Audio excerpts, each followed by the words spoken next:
10139, State of Utah versus Kouri Richins. Can I have counsel for the state make their appearance? Good morning, Your Honor. Brad Bloodworth, Lindsay Sherbanak, and Margaret Olson for the state. Thank you. And for the defense?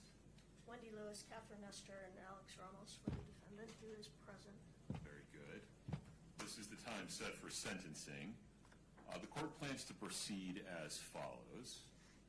First, I need to address 3 administrative matters. The setting of a restitution hearing, which the court proposes would include discussion of the state's request for recoupment of defense costs at that time. The state's request for a continuous protective order and any alleged inaccuracies in the pre-sentence investigation report. Second, I'd like to hear from counsel for the state and from those who wish to present a victim impact statement. Third, I'd like to hear from defense counsel and those that defendant desires to present information regarding the appropriate sentence. And finally, the court will give Ms. Richins an opportunity to speak if she so chooses. Any objections, Mr. Bloodworth? No, Your Honor. I have one other housekeeping matter, if I may. Please. Your Honor, the defendant previously waived the jury as it relates to the domestic violence finding. I cannot recall, or finding the record, whether or not the court has actually made that finding, and the state would ask the court to do that today if it hasn't. I can't recall whether there was a stipulation about their status as cohabitants made on the record during trial. That's the issue. Right. Your Honor. And I think that It doesn't impact the decisions today, it just impacts the record for a future offense that might be committed by this person. that is Right. Your Honor. well, Your Honor, one thing, it will affect the analysis as it relates to a continuous protective. Well, understood. No, I understand your position. Yeah. Your Honor, I do believe we put that on the record during the jury instruction conference. Okay. We discussed specifically the cohabitant issue, and you got us to make a statement on the record. Okay. Very good. So, I think there's a stipulation among counsel that the record includes a stipulation of fact recorded for the record that Eric Richins and Kouri Richins were cohabitants under Utah law at all relevant times. Anything further, Mr. Blair? No, Your Honor. Ms. Nestor, Ms. Lewis, any objection to how the court intends to proceed? Yes. No. Okay. Fair warning to everyone inside the courtroom. As with the time when the verdict was read, everybody in the courtroom deserves our respect while they are in the courtroom. So, there can be no outward reactions to what's said today. This is an emotionally charged situation, reasonably so. The bottom line is no outward reactions. If you feel overcome with emotion, please look down. Keep your hands folded in your lap. Moreover, to those that might be coming to the podium to make statements today, please make sure you're addressing me, the court, not other people in the courtroom. You're of course allowed to reference other people in the courtroom, but speak to me. All right. Let's talk about setting a restitution. What makes sense from the state's perspective?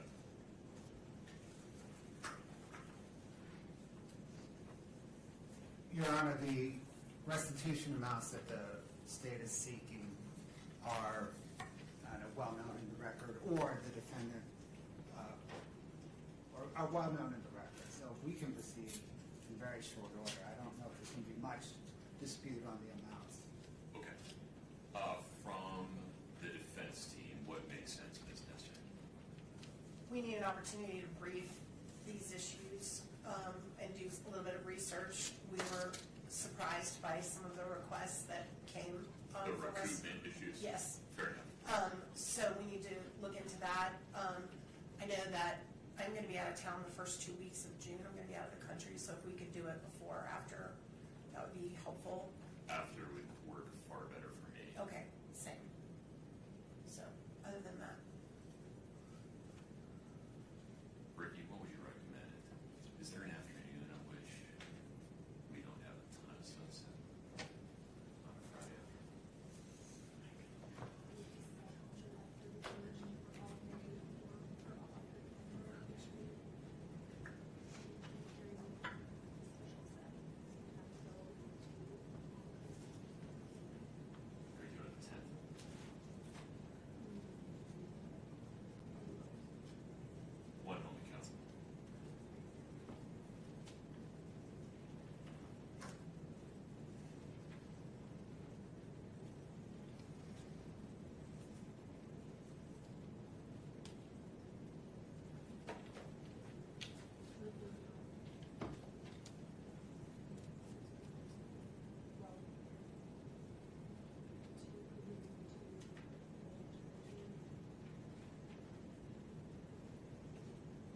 Ms. Nestor, the afternoon of July 10.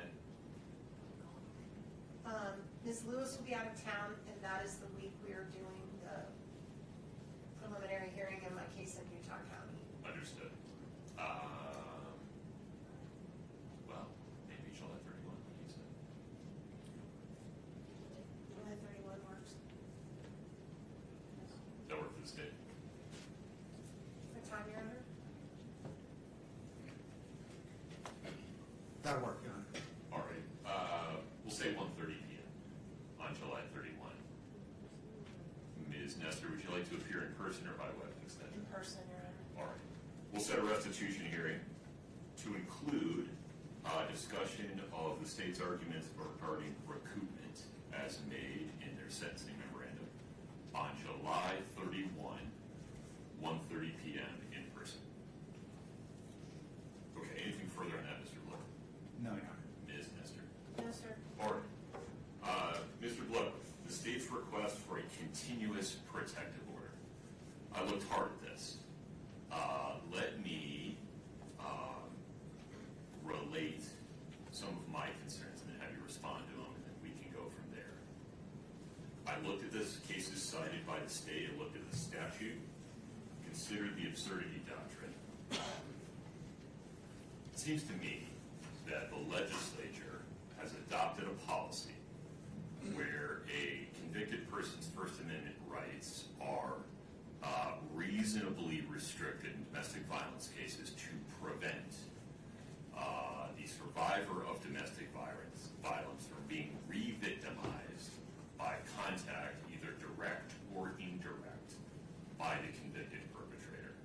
And it seems that the legislature has recognized that a survivor of domestic violence can be re-victimized by the perpetrator contacting their family members or other household members. The statute contemplates that. But here, or in a situation like this, where the Domestic Violence Act does not have a survivor, rather it has a decedent,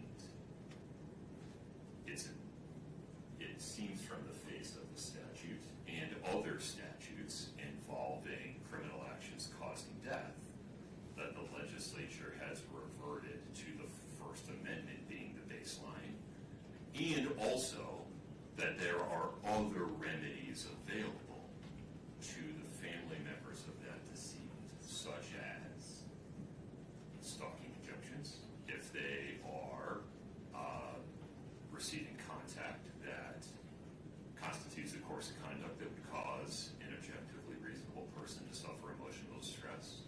Moreover, the juvenile court has tremendous authority to determine whether and how much, if any, contact a parent in this situation should have with the children of the decedent. I'm not sure that I have the authority to enter a continuous protective order in this case. I acknowledge this may not be what the legislature intended, that maybe they didn't see around this corner when passing the statute, and I appreciate the state's position that maybe they should take a hard look at it, but the act says what it says today. Respond to that for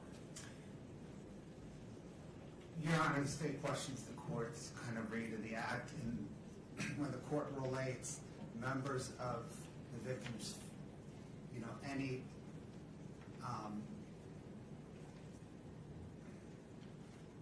harm to members of the victim's family relating back to the harm to the victim, causing the victim harm.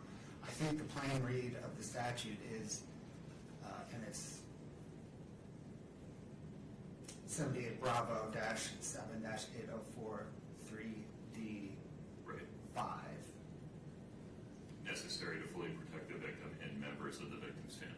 Correct. The plain read of that sentence, Your Honor, does not say that the protection for the members of the victim's family does not, it does not relate back. It is a separate clause. It does not relate back to protection of the victim.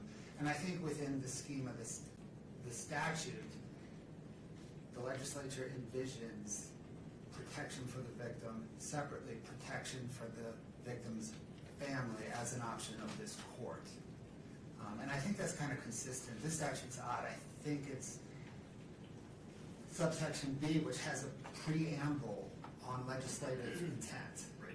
And I think consistent with that preamble on legislative intent is the legislature's grant of this court, any court, authority to protect the victim's family under the statute as well, because of the unique nature of domestic violent crimes. An argument the state didn't make, maybe because it just doesn't believe in it, but it seems that a strict reading of the statute would say, I'm required to enter the continuous protective order and set a hearing, and then let defendant make the argument that. Your Honor, procedurally, I think that's right, because of the threshold inquiry of whether or not the victim, decedent in this case, reasonably apprehends a harm. Right. Practically, though. But practically, I don't know that, I mean, it seems to me as the state brief that that is evident, that a decedent cannot reasonably apprehend harm. Okay. Let me hear from the defense counsel for a moment. Yes. Your Honor, we agree with the court's original statements. We think this request for a continuous protective order is outside the purview of the statute. It's outside this court's authority. We believe it violates her First Amendment right. If these communications are not threatening, this would basically mean she could never send her sons a birthday card, a Christmas card, any type of communication. Well, pause there for a minute. Let's take the three boys out of it, because there's a whole separate set of concerns there, given that her parental rights have not been terminated. Right. And I don't have authority to do it. Correct. Juvenile court does. Right. But if we would talk just for the moment about the adult family members of Eric Richins, Well, it would mean that she could never reach out to them. right. Well, and that could create problems if they're the guardians of her children and there's an issue if she is given any type of parental input to major life decisions, to medical care, to anything like that she would not be able to communicate would be problematic. She has no intention of communicating with them outside of matters that have to do directly with the children. I also think this, well, you said you're setting the boys aside, so my other arguments, I'll deal with them. But as far as I can see, there's another courtroom where this could happen. There's another venue under which this could happen, and this is not the appropriate place to do it. All right, Mr. Bloodworth, any additional thoughts regarding the state's request for a continuous protection order? No, Your Honor. All right.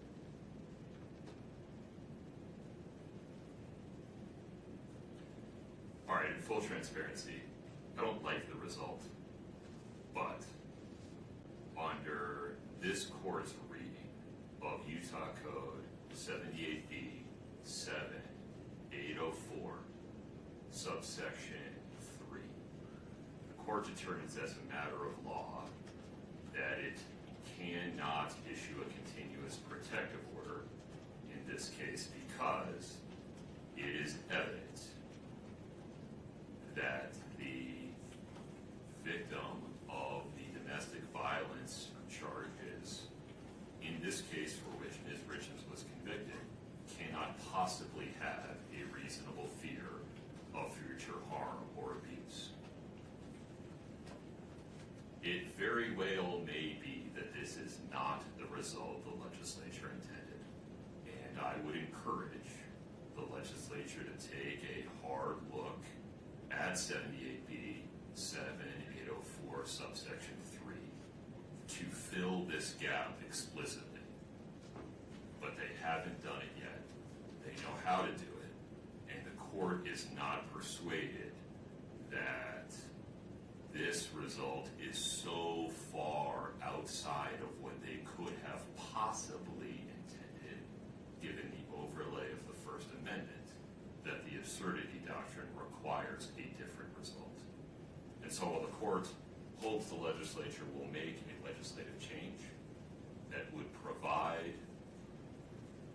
protections for the members of the family of a decedent in an aggravated murder case like this. They haven't done it yet. The court simply, in my view, does not have the authority to issue a continuous protective order in this case. In so ruling, the court expresses no opinion whatsoever, one way or the other, as to whether Eric Richins' family members might qualify for issuance of a stalking injunction in the future, and expresses no opinion one way or the other as to whether the juvenile court will put in place restrictions regarding Ms. Richins' communications with her 3 boys. Anything further on that, Mr. Blair? No, Your Honor. Ms. Nestor? No, Your Honor. Okay, Ms. Nestor, may I ask you a couple of questions regarding the pre-sentence investigation report? Yes, sir. Have you had a chance to review it? We have, Your Honor. Have you had a chance to review it with Ms. Richins? We have, Your Honor. Okay. Are there any inaccuracies in the PSR that we need to address? We submit there are inaccuracies. They're all related to the factual recitations, which this court presided over the trial and is very familiar with. We have confidence the court remembers what happened at trial and remembers what was presented, and we would submit. Okay. For the purpose of today's hearing, to the extent there are any factual inaccuracies in the pre-sentence investigation report regarding the factual background of this case, the court determines that those factual inaccuracies are not relevant to the court's sentencing decision and do not affect the court's decision regarding the appropriate sentence one way or the other. Anything further on that, Ms. Nestor? No, Your Honor. Okay. Mr. Bloodworth, how would you like to proceed? Your Honor, the state is prepared to present. Please.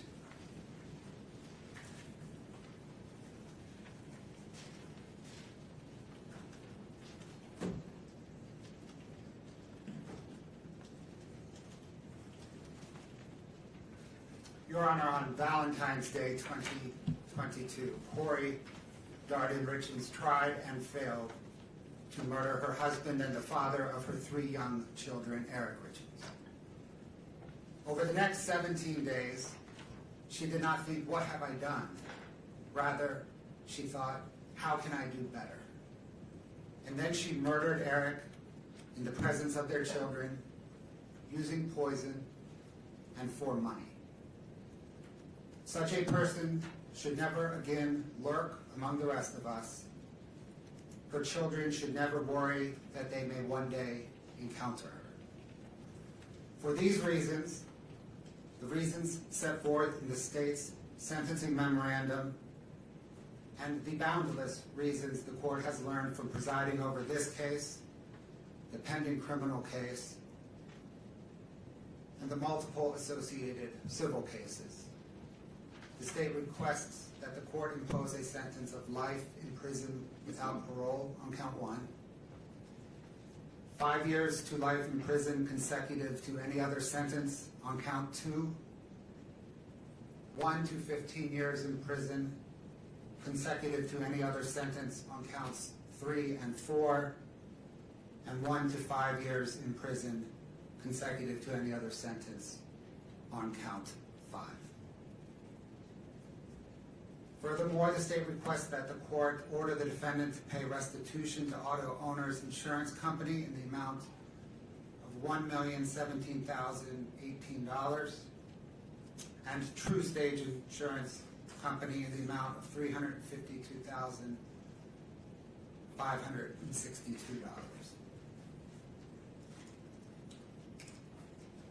The state requests that the court order the defendant to pay recoupment to Summit County in the amount of $1,391,943. Kouri Richins earned this sentence. Her children deserve it. Only this court can order it. The court's time this morning is best spent caring for a few of Kouri Richins' victims. Fathers are not meant to bury sons. Gene Richins will present his victim impact statement first. Losing a sibling is losing a piece of yourself. Kouri Richins Benson, Clint Benson, and Dr. Amy Richins will then present their victim impact statements. There are no greater victims in this case than Eric's 3 young boys. The defendant took both of their parents from them. Jessica Black, who is Weston's counselor. Christina Greening, who is Ashton's counselor. And Sarah Barber, who is Carter's counselor, will then present the boys' victim impact statements.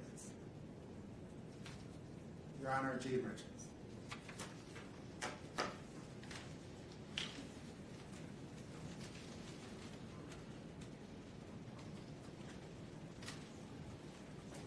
Good morning, sir. Good morning. Please take your time. Thank you. Thank you. Your Honor, my name is Gene Richins. I'm Eric's father. No parent should ever have to bury their child. It's a loss that changes you forever. Eric was taken from us way too soon.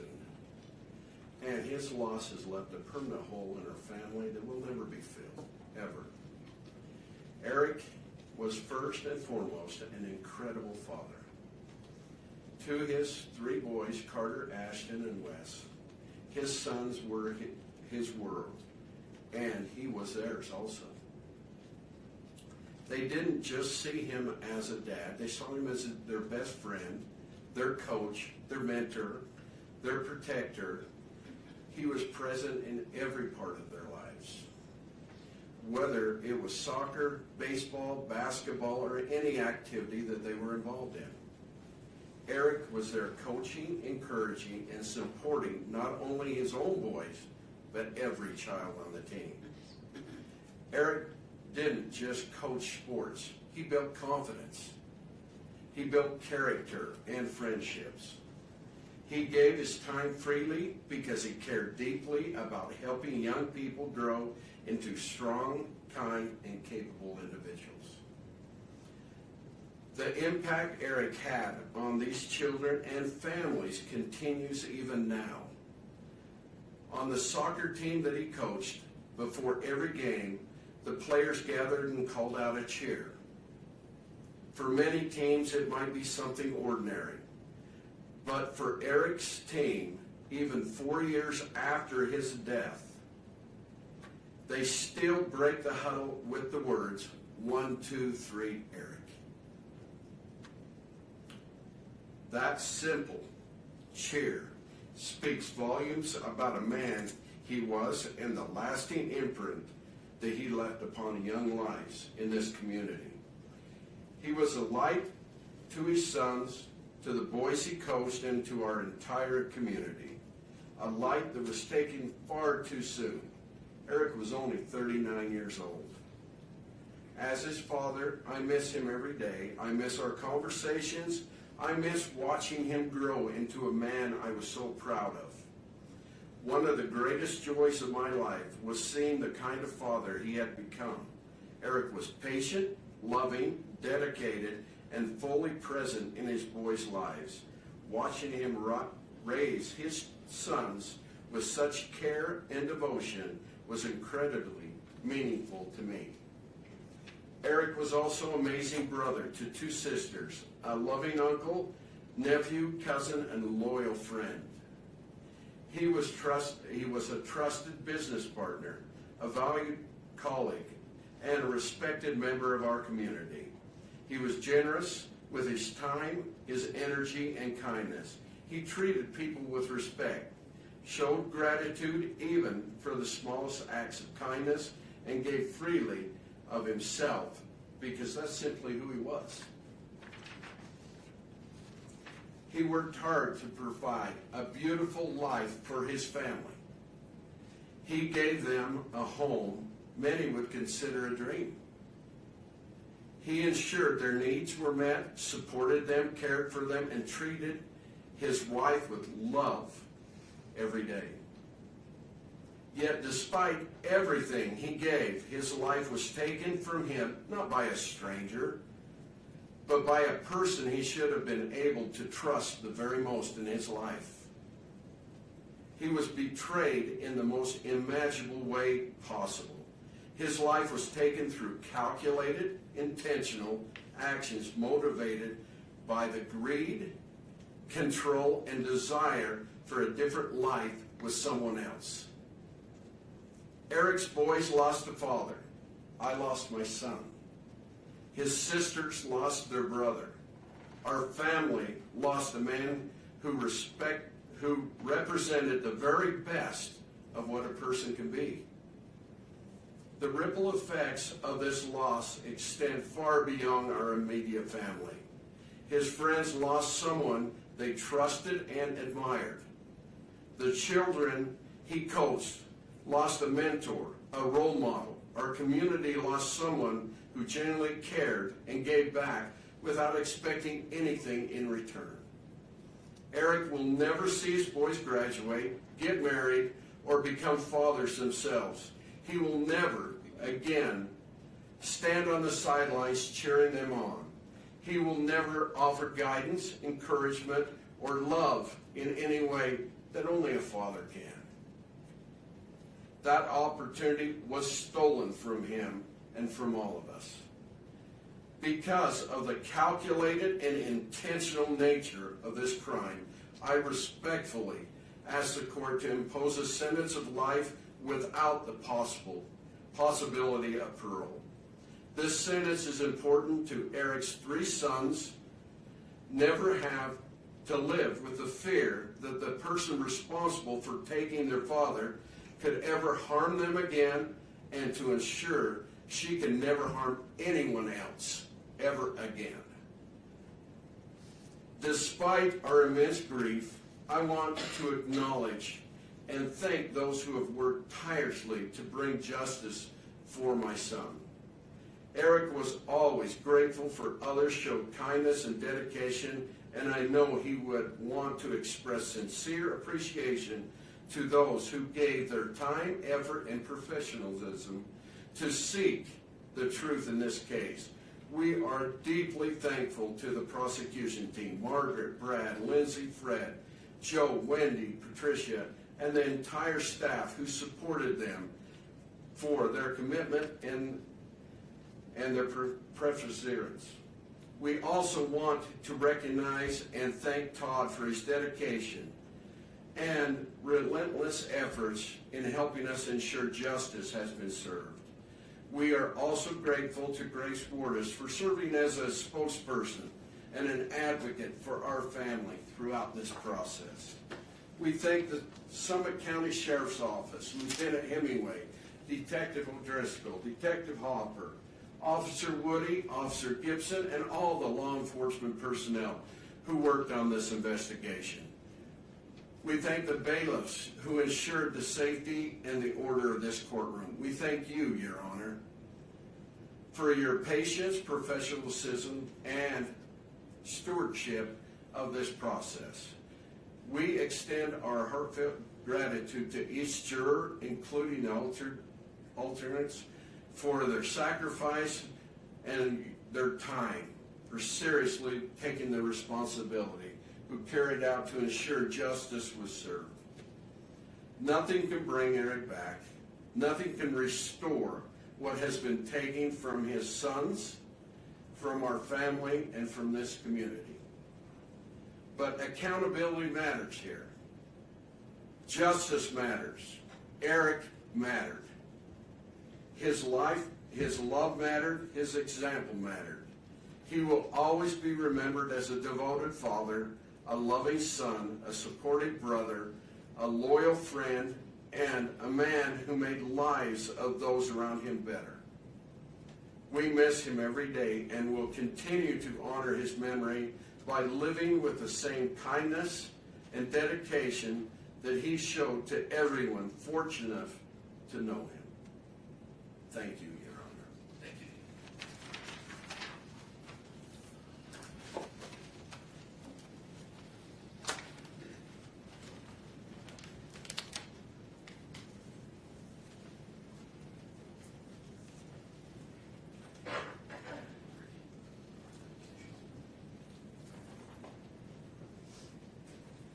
Katie, good morning.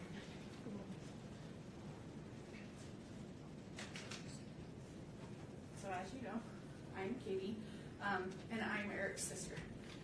To begin, there are a multitude of people who deserve credit and appreciation.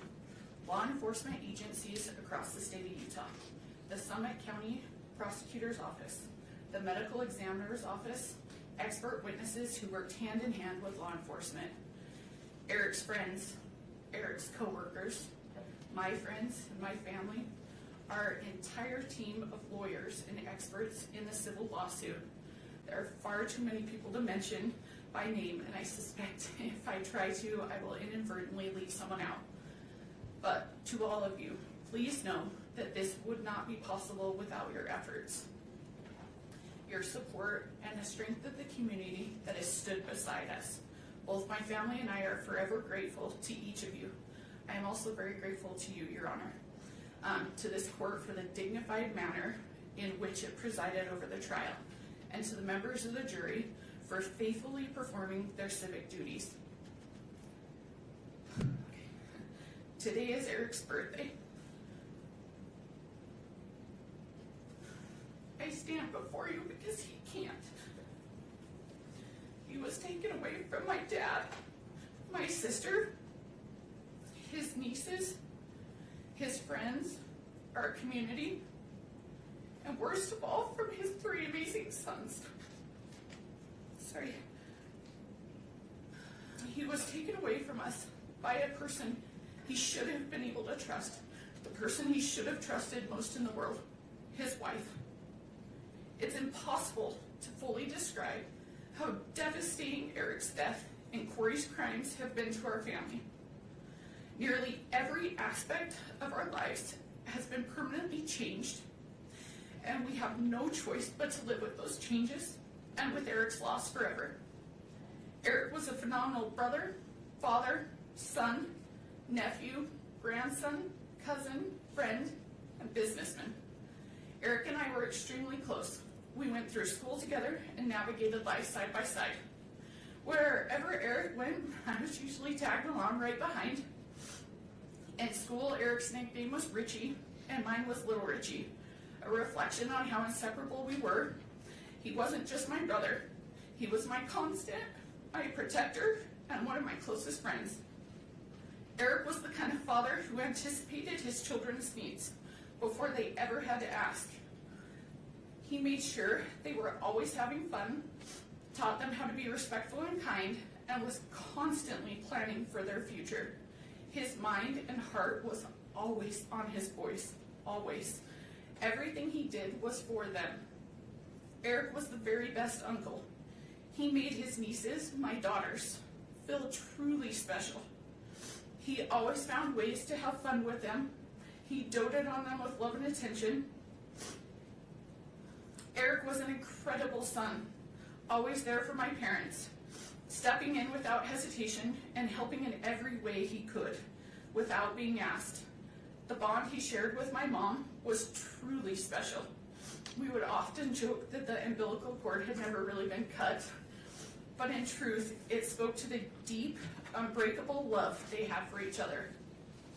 This is who Eric truly was, a man defined by love, integrity, and unwavering devotion to his family. He is none of the things that Kouri tried to portray him as. Those mischaracterizations were nothing more than a vile effort to deflect blame. And those mischaracterizations stand in stark contrast to the reality of the man we all knew and loved. Eric's life and his actions and the profound impact he had on those around him speak for themselves, and they tell a story of goodness, strength, and character that cannot be rewritten or diminished. The saddest part for me in all of this is that I got something with Eric that his sons never did: time. I feel cheated that I only got to spend a few decades with my brother, but I should feel lucky in comparison. As Eric's eldest son told me shortly after his dad's death, he and his brothers did not even get 10 years with their dad. It is devastating that Eric is not here to coach them, to work the family ranch with them, to teach them how to drive, to attend their high school graduation, to send them off to college, to see them get married, or to celebrate the births of his future grandchildren. His 3 sons are going to grow up and live nearly their entire lives without their dad. They're going to get to know their dad more from the stories we tell about them than their actual experiences. In all likelihood, by the time they are each 44 years old, which is how old Eric would be today, they will have little to no actual memories of Eric. And they have to go through life without their dad because their mother planned and carried out his murder.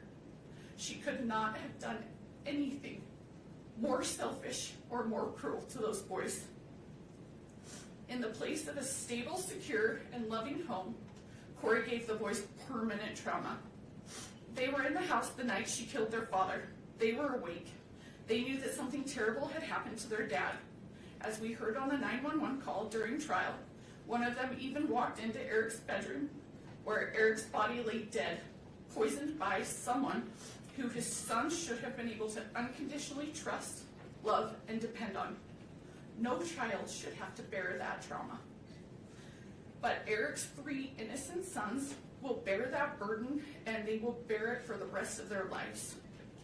Kouri's selfishness and cruelty did not end with Eric's murder. In the time after Eric's death, Kouri has done nothing but isolate, manipulate, deceive, and do harm to those boys. Almost immediately after Eric died, she cut them off completely from our family, from Eric's family. The isolation was calculated and strategic. Kouri used the boys as bargaining chips with my dad. She repeatedly threatened not to let him see his grandsons unless he could convince me, as Eric's trustee of his trust, to capitulate to her legal demands and give her all the trust assets. While isolating the boys, Kouri provided them with false and harmful information about me and my family. When DCFS took custody of the boys following Kouri's arrest and asked where they would like to go, they expressed fear of my family. The fear was not based on reality, but on what they had been told. For over a year, Kouri led them to believe that I hated them, that I was attempting to take Eric's money for myself, and that I intended for them to be left without support, that they would be homeless and starving. These statements were entirely false and had no basis in reality. Had they not been subjected to that influence, they would have known the truth. Prior to Eric's death, our families were very close. My daughters and his sons had strong friendships, and I had a meaningful individual relationship with each of my nephews. I spent time riding horses with one, helping another identify summer coding programs, and the youngest participated in ice skating lessons with my daughters.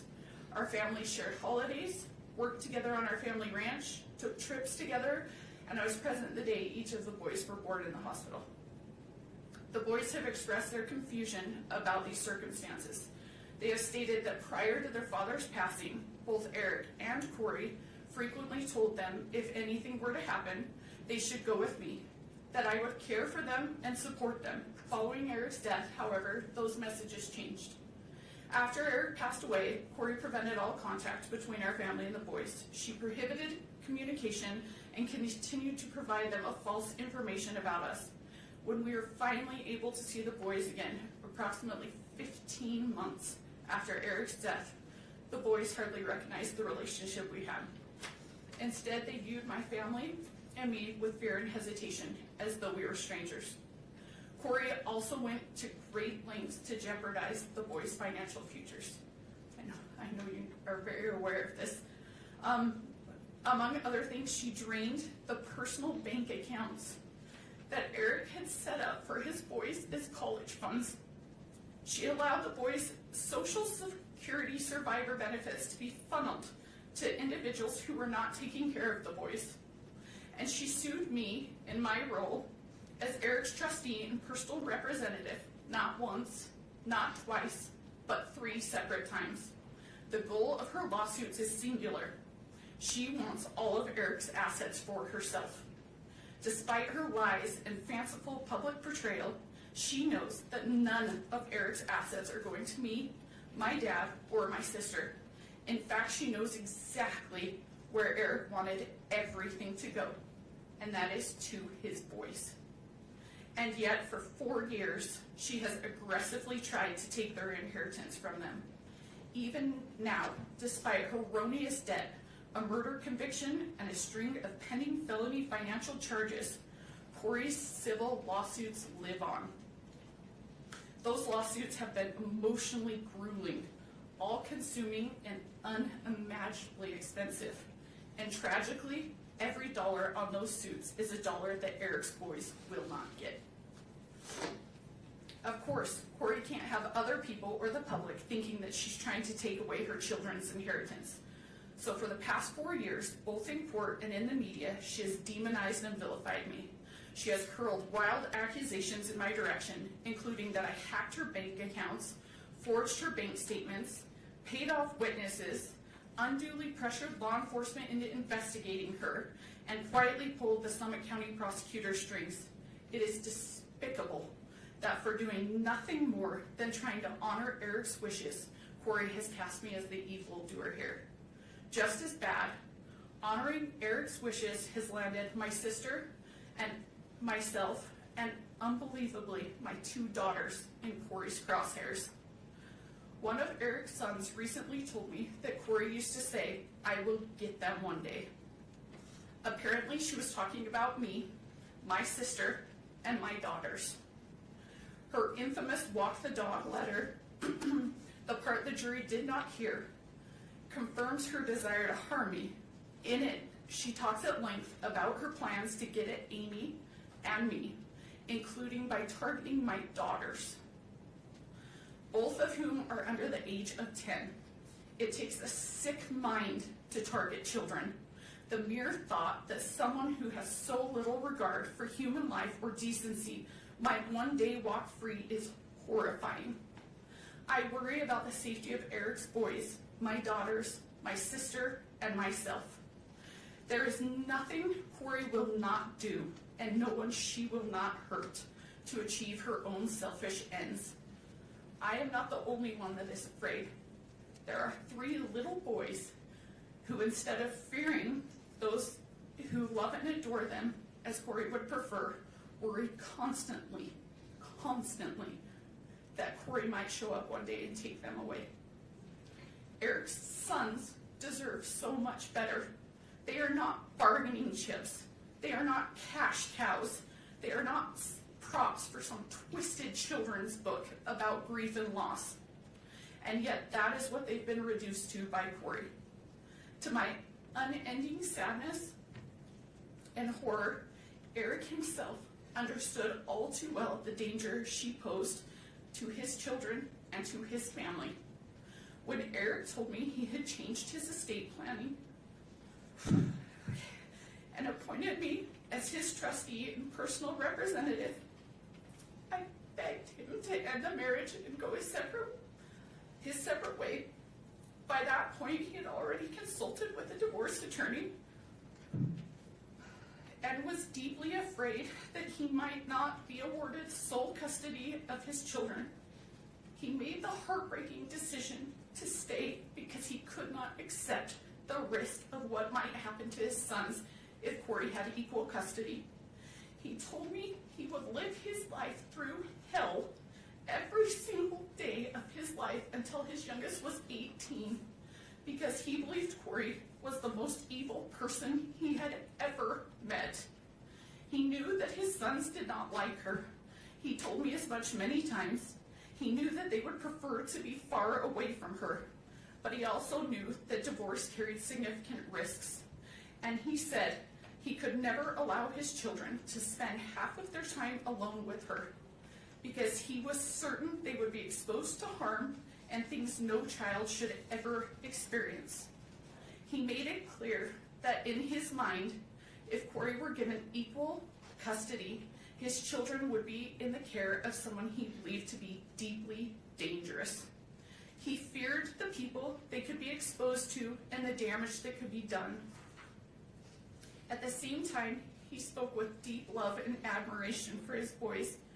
He told me that they were the most amazing boys in the world, and that none of this was their choice and none of it was their fault, and that he would do everything in his power to protect them for as long as he possibly could. Kouri loves to go on and on about how this case is a media sensation. She's right. News outlets from here to Europe have covered it. There have been countless newspaper articles, podcasts, and TV specials about it. Every hearing is live streamed on numerous YouTube channels. Every filing is scrutinized by internet lawyers and true crime junkies. There is no question that this case is famous, and that Kouri is now famous. But what Kouri never mentions in talking about her fame and notoriety are the reasons why this case is now famous. It is famous for how appalling and sickening it is. It is famous because a mother meticulously planned to kill her husband, killed him while their children were sleeping in the next room, and then had the audacity to hold herself out as the author of a children's book about grief and loss. It is famous because she spent time Googling luxury prisons for the rich in America. It is famous because from her jail cell, she scripted a bunch of phony testimony so that her brother could perpetrate a fraud on the court. It is famous because she victimized her own children and threatened to victimize Eric's nieces. The fame and attention are directly proportional to the evil that has gone on here. This is not a situation where the idea of rehabilitation should be entertained. In taking Eric's life for her own selfish gain, Kouri did not only harm Eric, she permanently harmed 3 kids who were under the age of 10. She took away a dad, a son, a brother, an uncle, a grandson, a nephew, a cousin, and a friend. Eric's death has caused immeasurable pain to so many. Obviously, there's nothing the court can do about that. And you cannot bring him back. But what you can do is give Kouri's victims at least some measure of closure.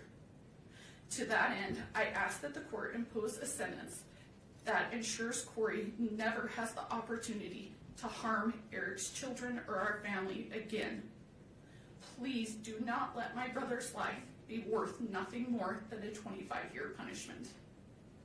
Please do not leave those boys to wonder whether Kouri might track them or their children down in the future. Please do not create a possibility for Kouri to endanger Eric's boys, my daughters, my family, or anyone else ever again. Please sentence Kouri to a life in prison without the possibility of parole. Thank you. Thank you, Katie.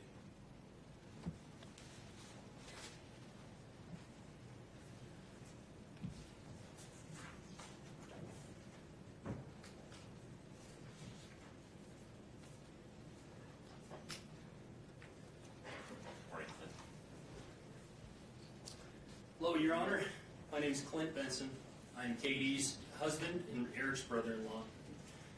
Eric was an innocent man, a devoted father, and someone whose life revolved around his children and his family. Because of Kouri's choices, he never had the opportunity to say goodbye to his children, to reassure them, to share the final moments every family deserves. That loss cannot be measured. His children will spend the rest of their lives carrying the pain of a father taken from them far too soon. What makes this tragedy even more painful is the calculated nature of the crime. This was not a momentary mistake, a lapse in judgment, or a crime of passion. It involved planning, preparation, testing, and deliberate action. Eric's death was carried out in a way that caused fear, suffering, and helplessness. Kouri either watched or sat by as Eric succumbed to fentanyl poisoning instead of providing any kind of aid to him. She was fantasizing about a dream life funded by Eric's death. Eric was killed in his home by a traitor sleeping next to him in one of the most cowardly acts imaginable. We are profoundly grateful to every investigator, prosecutor, detective, law enforcement officer, juror, judge, forensic expert, and public servant who who work tirelessly and honestly to uncover the truth. Their dedication ensured that Eric's voice was not lost and that justice could still prevail.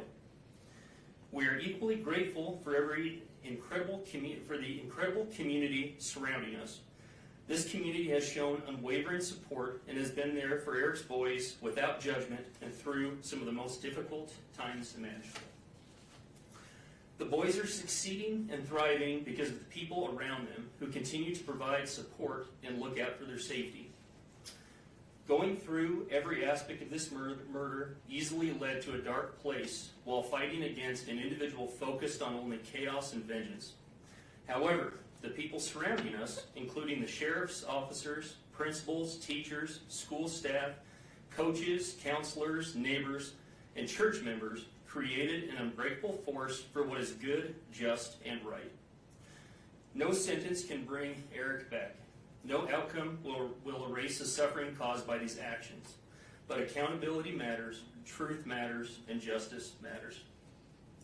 Kouri continues to shirk responsibility for her actions, for the pain she has caused, and for the resources she has squandered, both Eric's and the state's. Even after everything that has been revealed, Kouri has demonstrated zero genuine accountability or remorse for the devastation she has left behind. Instead, she has repeatedly attempted to distort the truth, create false narratives, and portray herself as the victim. She has used the legal system as part of her schemes. There has been lawsuit after lawsuit, motion after motion, delay after delay, all in an effort to shift blame away from the person responsible. The evidence, the truth, and the outcome of this case all tell a very different story. What is especially concerning is the continued hostility from Kouri and her family, as well as their desire for vengeance directed towards our family, a family already devastated by an unimaginable loss. Statements they have made about going to war and getting the Richins demonstrate an ongoing mindset rooted in blame, anger, and retaliation, rather than remorse or acceptance of responsibility. Kouri will continue to try to convince the public that she was a good mother through media outlets that choose not to research or report on the countless motions and facts presented in this case or other cases, but instead simply regurgitate the false narratives of a sick and evil person.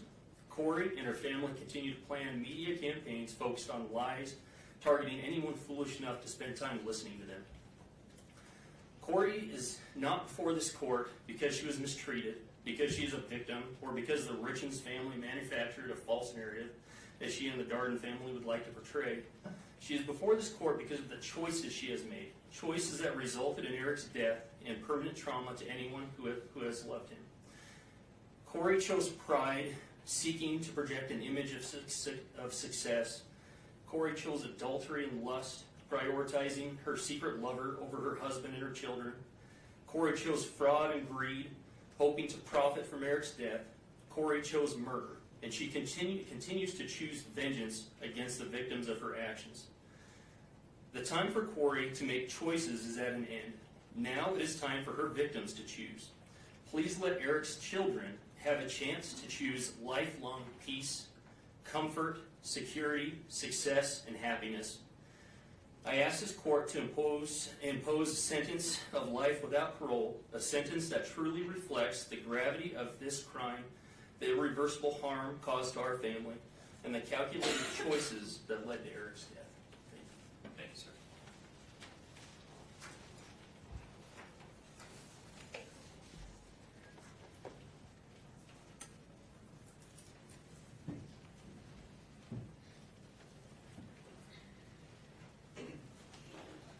Annie, good morning. Good morning. Honorable Judge Marasek, my name is Amy Richins. I'm Eric Richins' sister. Today, I'm here to speak as a victim and to speak for Eric because he no longer has a voice. I addressed this court in 2023 when we were living in a state of visceral shock. Now, 3 years later, we are here at sentencing on a date that carries a weight I can barely describe. Today's Eric's 44th birthday. Birthdays are supposed to be proof of life, a day to celebrate another year of growth, Instead, today is a cruel reminder of another year Eric will never see, and a reminder of the fatherhood that was stolen from his 3 sons. Before I talk about what this crime has done, I need you to know who Eric was. Not as a headline, but as a person. Over the course of this trial, so many people described Eric in strikingly similar ways. They called him outgoing, confident, funny, competitive, dependable, driven, and fiercely loyal. He was a leader, a hard worker, a rancher, a businessman, a coach, a best friend, a brother, a son. But more than anything, people described him as a phenomenal father. Eric had 3 sons, and he coached many of their sports teams. He was the kind of dad who showed up not just for his own children, but for everyone around them. Sometimes I think about all the children who lost him too, the kids he coached, mentored, and believed in. I cannot imagine the confusion and heartbreak they felt when someone who had become such a steady and trusted part of their lives was suddenly gone. Eric was a real person, a deeply loved person, and the loss of him echoes through every life he touched. On my 16th birthday, I was sitting in my 10th grade English class when I got a text from Eric that said, "Come outside." I walked out, and there was Eric, standing with flowers and that mischievous grin we all knew. I asked what he was doing there, and he just said, "Let's go. We've got to get a little mud on your tires." I had just bought my first truck, a used Ford F-150. Eric took me up into the mountains, and we took that truck off-roading for the first time. It was exhilarating and terrifying, but I felt safe because he was there. That was Eric. He made life bigger. He made people feel brave, and he protected the people he loved. That is the brother I lost, and that is the father his boys lost. In 2023, I told this court that I was tormented by the sequence of events of that night. Today, that torment has not faded. I still wonder when Eric realized he was in mortal danger. I wonder what Kouri said to him in his last moments. I'm still haunted by the question, did his boys hear their father's final struggle? If Eric had died of an illness, we would have cared for him. If it were an accident, there would have been kindness. But there is no comfort here. In his last moments, after being intentionally poisoned, my brother was faced with the ultimate betrayal. Eric's sons were 9, 7, and 5 when their world was shattered. They are now 13, 11, and 9. These are the years when a boy learns how to be a man by watching his father. What makes this crime uniquely heinous is that their grief will never pass. It will reinvent itself at every milestone. This crime didn't just happen once. It happens every single morning when those boys wake up and realize their father is still gone. They did not just lose their father, they lost the life they knew. Eric's death didn't end the harm. It began a grinding process of re-traumatization. Early in this process, I remember being told this case would be a marathon, not a sprint. We did not understand how every hearing, filing, delay, and public narrative would reopen wounds all over again. As if losing Eric was not painful enough, our family was then forced to grieve under public scrutiny. After the publication of the grief book, our family became the subject of public narratives, attacks, and speculation. At one point, I received a message sent from a burner phone that said, "You think you're funny? Kouri will get the last laugh. Your jealousy is as disgusting as your family." Law enforcement later confirmed, through warrants, that the message came from Kouri. That moment stayed with me because it captured what these years have felt like. Not just grief, but intimidation and distortion. Yes, our family hired a private investigator. But when someone you love dies suddenly and deep in your gut, you believe something is terribly wrong, you do not stop searching for answers. The real question is not why would you investigate? The real question is, what wouldn't you do? What wouldn't you do for your brother, for the truth? I also feel compelled to address the emotional toll of the trial itself. As the designated victim representative, and more importantly as Eric's sister, I have a right to be present in the courtroom. Yet during the proceedings, I was essentially kept in the dark. Due to the courtroom layout, I could not see the exhibits or the evidence.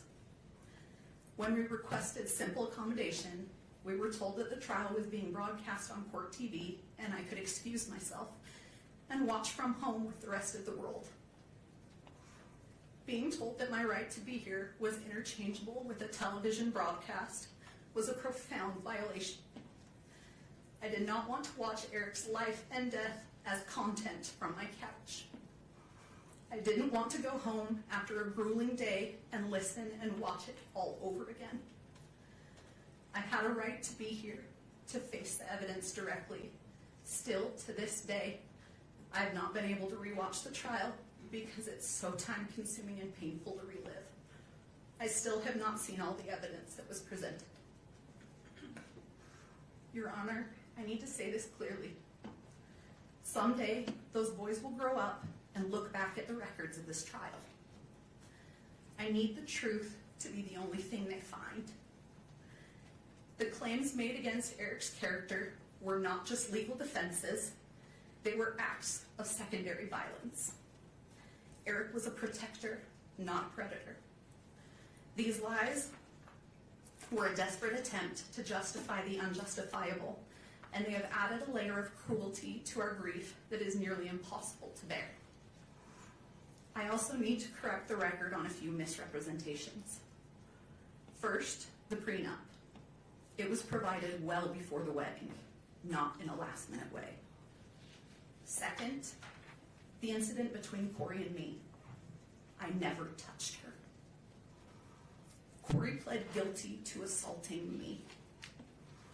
Yet she and her circle have continued to spread false narratives.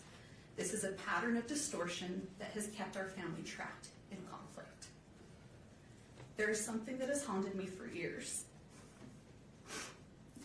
And I found out Katie was the exact same today. I begged Eric to leave too. I begged him to divorce her. But Eric was trying to protect his boys. People often struggle to recognize intimate partner violence when the victim is a man. But Eric's actions spoke for themselves. He documented conversations. He tried to protect himself. He knew after Valentine's Day that she had tried to poison him, but he also believed that if he left, he could not fully protect his children. So he stayed because he was trying to keep them safe. This trauma has seeped into every corner of my life. And also, it has also deeply affected my own family and marriage. My husband, William, watched me be consumed by the pursuit of justice. For 4 years, we have lived in a constant state of stress, grief, and emotional exhaustion.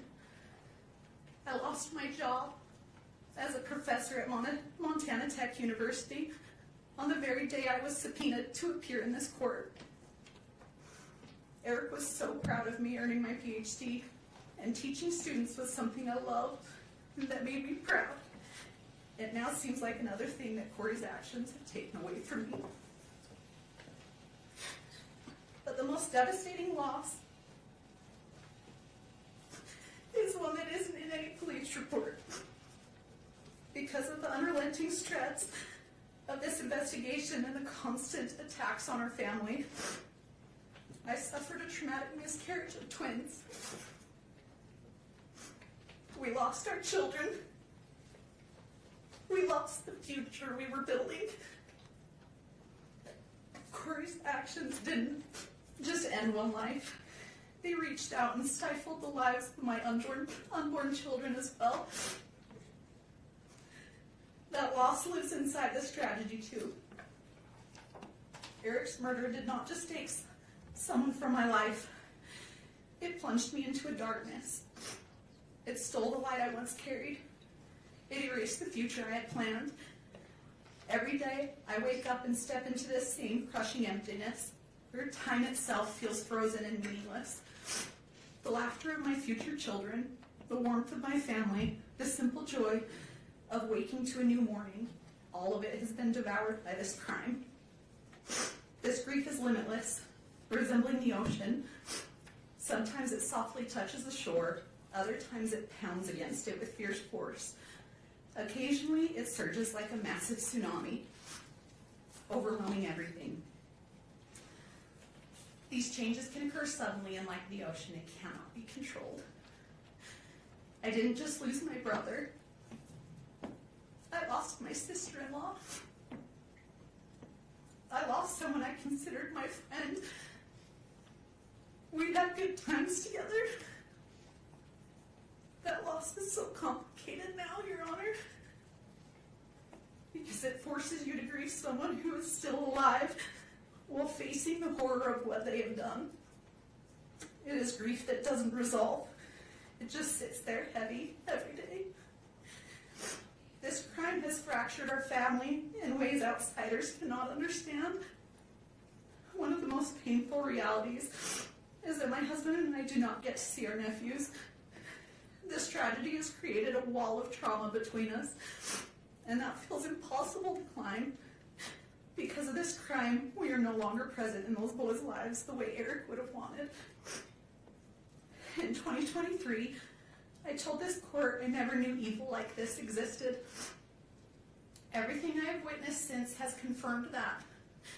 Kouri did not just kill Eric. She attempted to kill the spirit of everyone who loved him.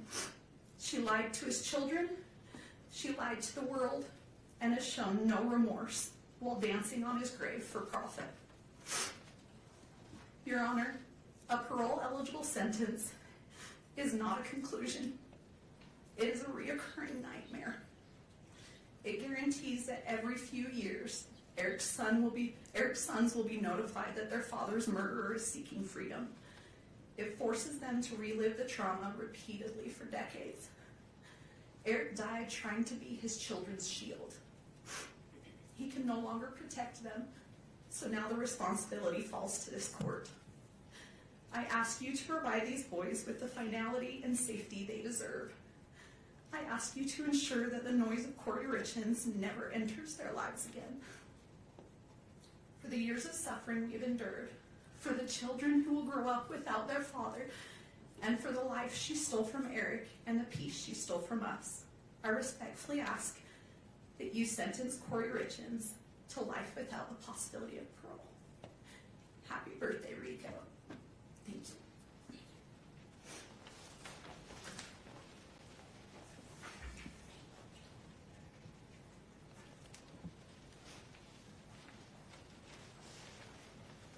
Jessica, good morning. Good morning, Judge. Take your time. My name is Jessica Black. I'm a licensed clinical mental health therapist and a registered therapist. Myself and my colleagues are here today to read the victim impact statements for 3 children. We are here as advocates on their behalf. After a developmentally appropriate process, the boys were able to decide individually how they wanted to share their statements, and this is what they chose. Our roles are to read their words exactly as they wrote. The boys want the court and the world to hear their side. This is from WR. I woke up to sirens, and there were a lot of people at my house, and I was definitely scared. I felt confused. I was in a bedroom with my brothers, and I didn't know what was happening. At first, I was really scared because I didn't know what was happening, and I had no control, and I felt helpless. I felt really overwhelmed. After my dad died, Kouri would put us in the basement while she was with the neighbor. I felt scared because I thought something really bad was happening again. She would take me to places that smelled really bad. Everything she did made me feel uncomfortable. When someone talks about Kouri, it makes me feel hateful and ashamed. She took away my dad. It's made me have a hard time trusting people. I was scared that Kouri's family would come to my school and take me. I had to go to counseling with DCFS in Heber, and I did not like it. DCFS made me talk to Kouri, and I couldn't do things that I wanted to do. I felt not important to anyone. I feel a lot better about myself now than I did with Kouri. I can't ever see my dad again. I want her to go to prison forever. If she got out, I would be so scared, really mad, and I wouldn't want to go with her anywhere. I'm worried that she would take me away from Katie and Clint. Once she is gone, I will feel happy, and I will feel safer and relaxed, and trust people more. Thank you.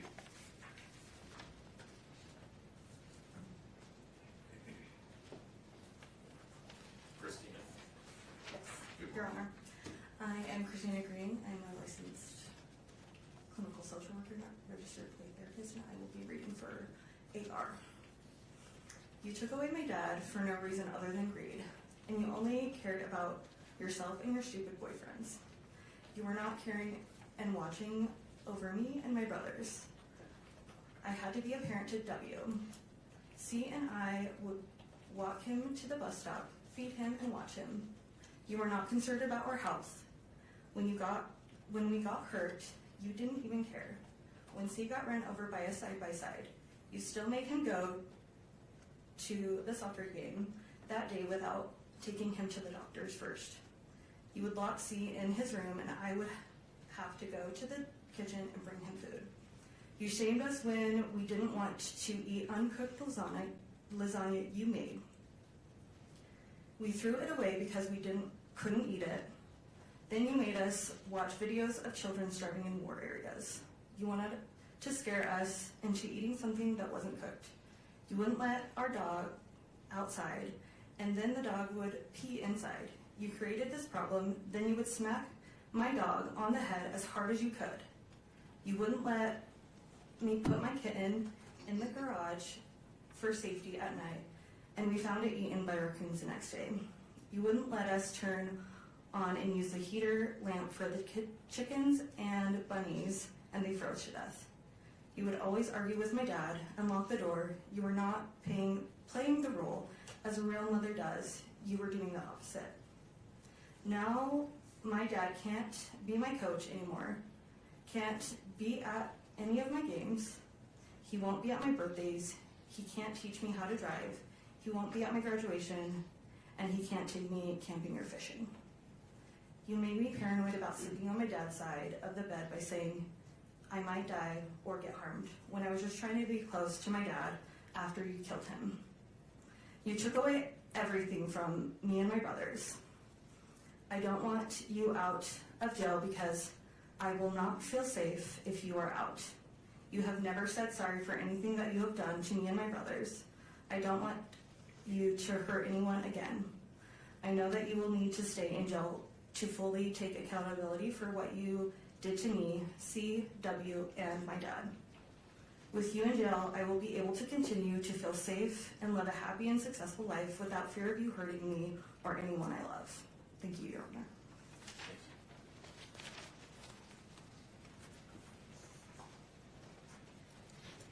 Sarah.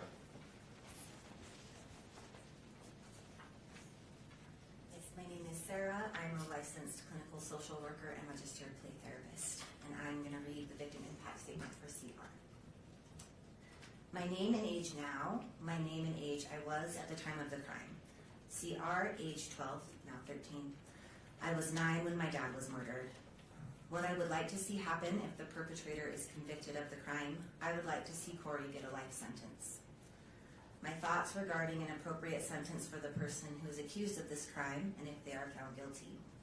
I think Kouri should get a life sentence because what she did is very sick, because it had no reason to happen and it impacted a bunch of people, including me. These are some reasons why I think she should have a life sentence. The information I feel is important for the judge to be aware of in sentencing. I think the judge should know that my dad was a good person and very thoughtful and kind and helped whoever needed help. He was always taking the extra mile to help people. My physical injuries as a result of this crime are as follows. I was sleeping and then I went to get a drink of water, then went back to bed. And when I woke up shaking and Bailey called the ambulance and they came and I couldn't talk for a while, I think Kouri had something to do with it because she didn't call the ambulance. She called Bailey and Bailey called the ambulance. At the ER, Kouri resisted to have my blood drawn, and kids who usually have this kind of seizure is when they are a few months old to a year old. I learned later that Kouri bought more fentanyl and had it in the house when this happened. I think this is what happened. She did what she did to my dad in the living room. My experienced emotional injury because of this crime is described as follows. Sad. I feel mad that I have to feel sad. I went from being scared for my life to feeling really good. I was scared for my life because I didn't eat that much. Kouri was always drunk or gone. I was always locked in my room. I can't remember, but I am pretty sure the lock was on the outside.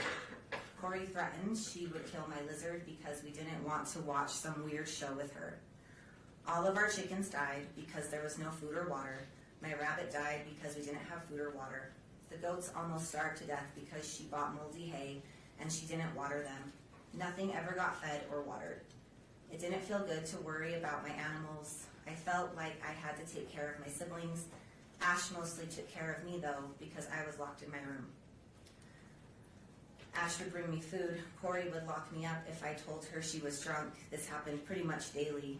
I feel angry that she locked me in my room. I am angry almost all my animals died. I am angry she threatened to kill them. I am angry she killed my dad. I started to feel really good when I moved into a safe place. It was safe because the people around me were safe, Katie and Clint. I felt safe at Jake and Shalina because I wasn't with Kouri anymore.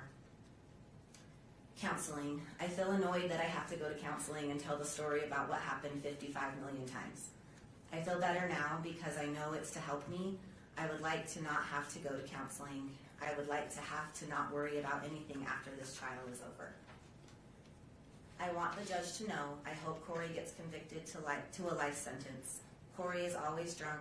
I want the judge to know my dad was a good person and I miss my dad. I miss my dad, but I do not miss how my life used to be. I don't miss Kouri, I will tell you that. Thank you.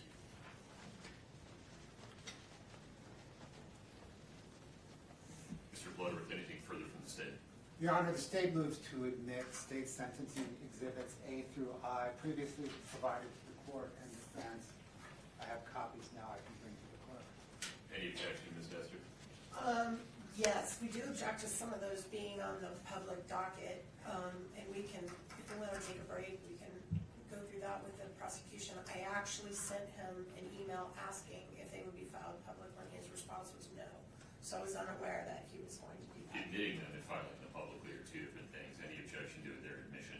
Not to their admission, only to their public filing. Your Honor. Okay, we can work that out. States A through I are admitted. I need a break. We'll be in recess until 11:10. If during that break you and Ms. Nestor would come to some consensus about what the defense wants to have listed as private and or protected depending on the content. Your Honor, the state agrees all should be Okay, private. understood. That's the order of the court. We'll be in recess until 11:10. Follow the directions of the court security director and the bailiffs in terms of how to leave and re-enter the courtroom.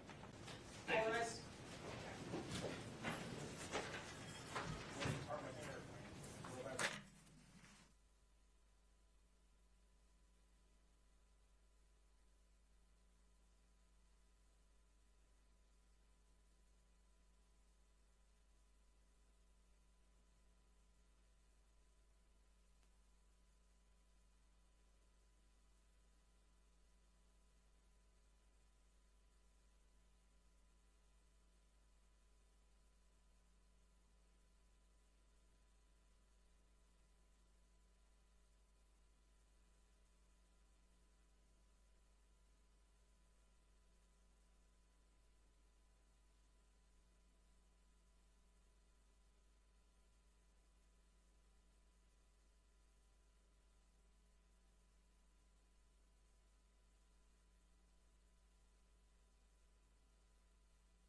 seat, thank you.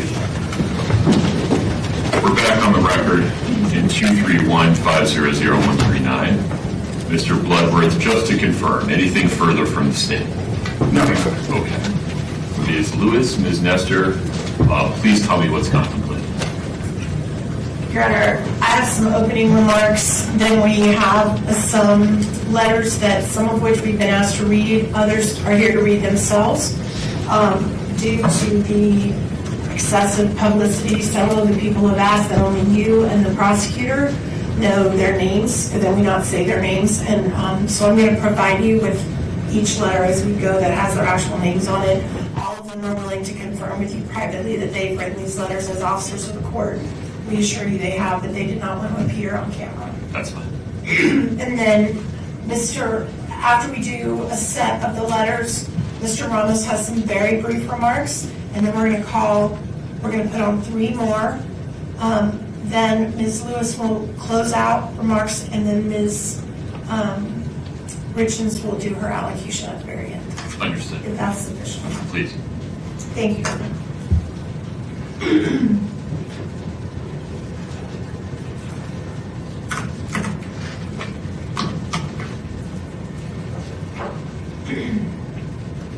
May it please the court. Excuse me. We began this journey when Kouri Richins stood before this court, stood before your honor, and entered a plea of not guilty. And now, after being convicted by a jury, she stands before you again. And on this day, she will tell you again that she did not do what she has been convicted of doing. And that is her right under the law. And we, her advocates, we are tasked with a sacred duty. A duty to protect and preserve her constitutional rights at all costs. In the face of criticism, scorn, and ridicule from the public, the media, and anybody else connected with this case. We have been committed to our duty throughout this trial, and we remain so today. It is our privilege and honor to stand beside Kouri. We believe in her innocence completely. And we will continue to stand by her as she takes her appeal to the next level, to a higher court. But that battle remains for another day. Today, she stands before you, convicted by a jury of 5 felony counts. We recognize and honor that this court is also tasked with a sacred duty. A duty under the Constitution and laws of our state to decide the appropriate sentence in light of Ms. Richins' convictions. The enormity of that responsibility cannot be denied.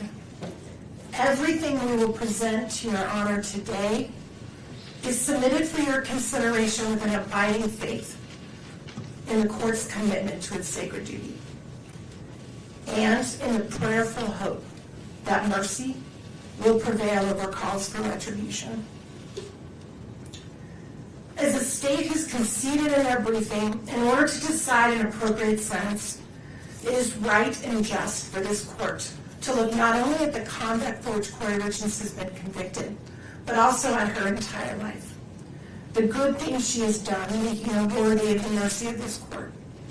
Things such as the personal traits and characteristics that suggest she is not the monster that the prosecution portrays, but a human being, a mother, a daughter, a sister, a friend, a person that has made mistakes, but a person who has loved deeply, a person who's completed acts of kindness and love and care toward others, a person who's contributed to her community, a person who, even in the darkest time of her life, reached out to help others who were incarcerated alongside her, a person who unselfishly tried to ease the pain her family and friends experienced as a result of this case.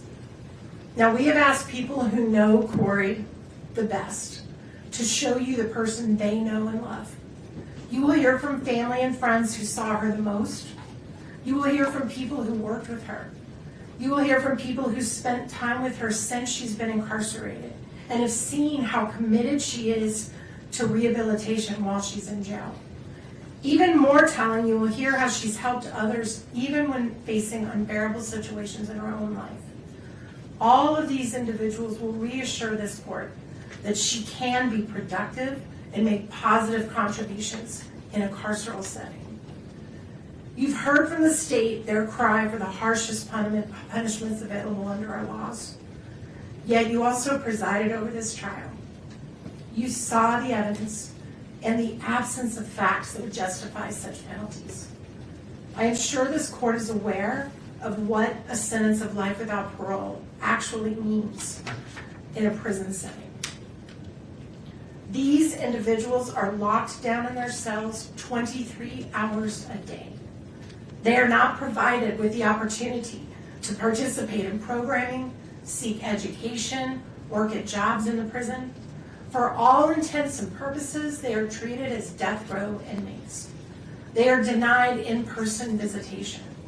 They are stripped of any sense of community or humanity. They have no hope of any future reunification with the people they love. Out of the thousands and thousands of cases that go through our criminal justice system, less than 100 individuals have been determined to be worthy of a sentence of life without parole. And that is because judges throughout this state understand that such a sentence presumes that an individual is wholly incapable of redemption or rehabilitation and should be punished in the worst way imaginable until they die alone in a cage. And Ms. Lewis will talk more about that later. But in the meantime, you're also going to hear from 3 people who've never met Kouri Richins. They know nothing about her case, but they know about what life without parole means. You are going to hear from a mother whose son was murdered and how many years ago she was in the position that the Richins family is in now. You will hear about her journey to forgiveness and how after many years she came to regret seeking the penalty of life without parole for her son's killer. You will hear from a woman who understands how Kouri's boys feel. Her father killed her mother and was sentenced to prison. You will hear how she learned to forgive her father and how she's enriched her life through finding her way into a relationship with him again. And you will hear from a former prosecutor, someone who sat right where Mr. Bloodworth sits now, and how he personally witnessed the rehabilitation and tragic end of an individual he put behind bars for life. All of these perspectives are important because they remind us and the court that the recognition of the precious gift of life takes many forms and can change over time. They remind us that the decisions made by this court today can reflect our own humanity and inspire us all to have hope and believe in forgiveness. Finally, Your Honor, you're going to hear from Ms. Richins herself. Her allocution is unusually long. She has worked very hard on it. We ask the court to allow her to take about 30 minutes or so to read her words aloud. She is going to share with you what matters most to her in this world, her love for her boys. It is all she has left. Everything else she has ever held dear in her life has been stripped from her. It is her hope that in openly and honestly sharing her love and hopes and dreams for her boys with you, that you will see what it is inside of her that is worth saving, that is worthy of mercy, and that is filled with hope, humanity, and love. So with the court's indulgence, we'd like to read aloud some letters that have been provided to us. As I discussed, some have asked us to read it and only share the names with you in the prosecution. Some are here to read them themselves.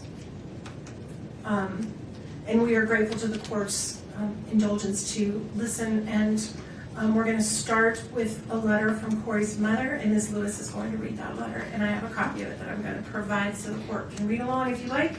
And I also have copies for the prosecution as we go. And we will add this to the information as part of the record. Thank you, Your Honor. Not public. Understood. Yes. Thank you. Thank you, Your Honor.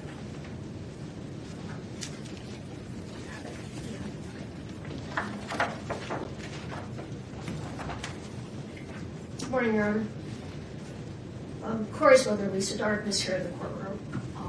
She is actually, I feel, given me the privilege to read her words. She was concerned about her ability to read the verse.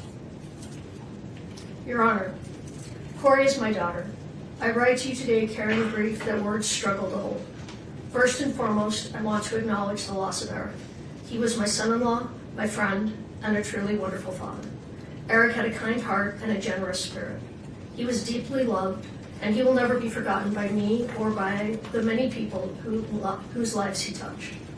Eric once saved my life, and I have carried that gratitude with me every day since. His legacy lives on most clearly through the 3 beautiful boys he left behind. Your Honor, I speak today as a mother and as a grandmother. The children are my greatest concerns. These 3 boys have endured unimaginable loss and upheaval in their young lives. They lost their father, then their mother, then the sense of safety and continuity every child deserves. Their world has changed again and again through no choice of their own. Whatever sentence is imposed will shape their lives forever. Whatever sentence is imposed, that was their choice. I will continue to watch the boys grow, whether at school events, or sporting activities, and throughout their lives. I will keep them in my prayers, hoping they grow into emotionally stable and resilient young men. Kouri is more than the worst day of her life. She is a mother who has devoted herself to her children since the day they were born. Before all of this, she was deeply involved in their schooling, their sports, their faith, and their community. She coached teams, volunteered weekly at school, led youth programs, and taught her boys compassion through service, from food banks to flood relief to helping firefighters and families in need. Her life centered on her family and on helping others. In many ways, everyone impacted by this case has suffered loss. However, the greatest burden has fallen on 3 innocent children. These boys have experienced repeated disruption and trauma at an age when stability is essential. Before these events, they lived in a loving home with 2 devoted parents. They were surrounded by family, supported emotionally and financially, and deeply connected to both their mother and father.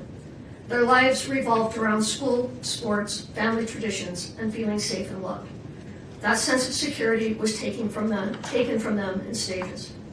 First, they lost their father suddenly and without preparation. They were informed by officials rather than being guided gently by a parent, a moment that forever changed their childhood. Their mother then spent more than a year helping them navigate grief, modeling compassion and emotional resilience, and working closely with them to understand loss in age-appropriate ways. She even found creative ways to help them cope emotionally during this painful period. Then, they lost daily access to their mother. Once again, they were told life-altering news by strangers rather than family. The boys were moved between placements, disrupting routines and emotional progress, despite beginning to feel settled and supported. Throughout this time, they maintained a meaningful and positive relationship with their mother through letters, phone calls, visits, and counseling. Later, they were moved again, against their expressed wishes, away from family caregivers and trusted relationships. Each transition compounded their confusion, anxiety, and grief. Children need continuity to heal, yet these boys have experienced repeated separations from the people they rely on most. As a grandmother who helped raise these children, I have also lost daily contact with them. They were a central part of my life, just as I was part of theirs. The separation from their maternal family has been devastating, not only to me, but to the boys themselves, who deserve access to all safe and loving family connections. Your Honor, these children have already endured more than most adults will in a lifetime. Being placed in the middle of adult proceedings and repeatedly confronted with painful realities risks further emotional harm. They love their mother. They need reassurance, not fear, healing, not more loss. I ask the court to carefully consider the cumulative impact on these children and the importance of preserving their emotional well-being and future stability when determining your appropriate sentence. Your Honor, I ask the court to take a moment to consider Kouri Richins as a whole person, beyond headlines or assumptions, and to understand the life she built before this case. Kouri has been driven, disciplined, and committed to growth from a young age. She graduated from high school in 2007, completing her studies a year early. She continued her education and earned her associate's degree in 2010. In 2012, she obtained her bachelor's degree. The same year, she became a mother for the first time. In 2013, Kouri married Eric, and together they began building a family. Their second son was born in 2014. Kouri continued pursuing education while raising her children, earning her master's degree in 2017, followed by the birth of their third son shortly thereafter. Professionally, Kouri has consistently worked to better herself and provide for her family. She obtained her real estate license in 2019 and later earned her general contractor's license in 2021, achievements that reflected her work ethic, independence, and determination.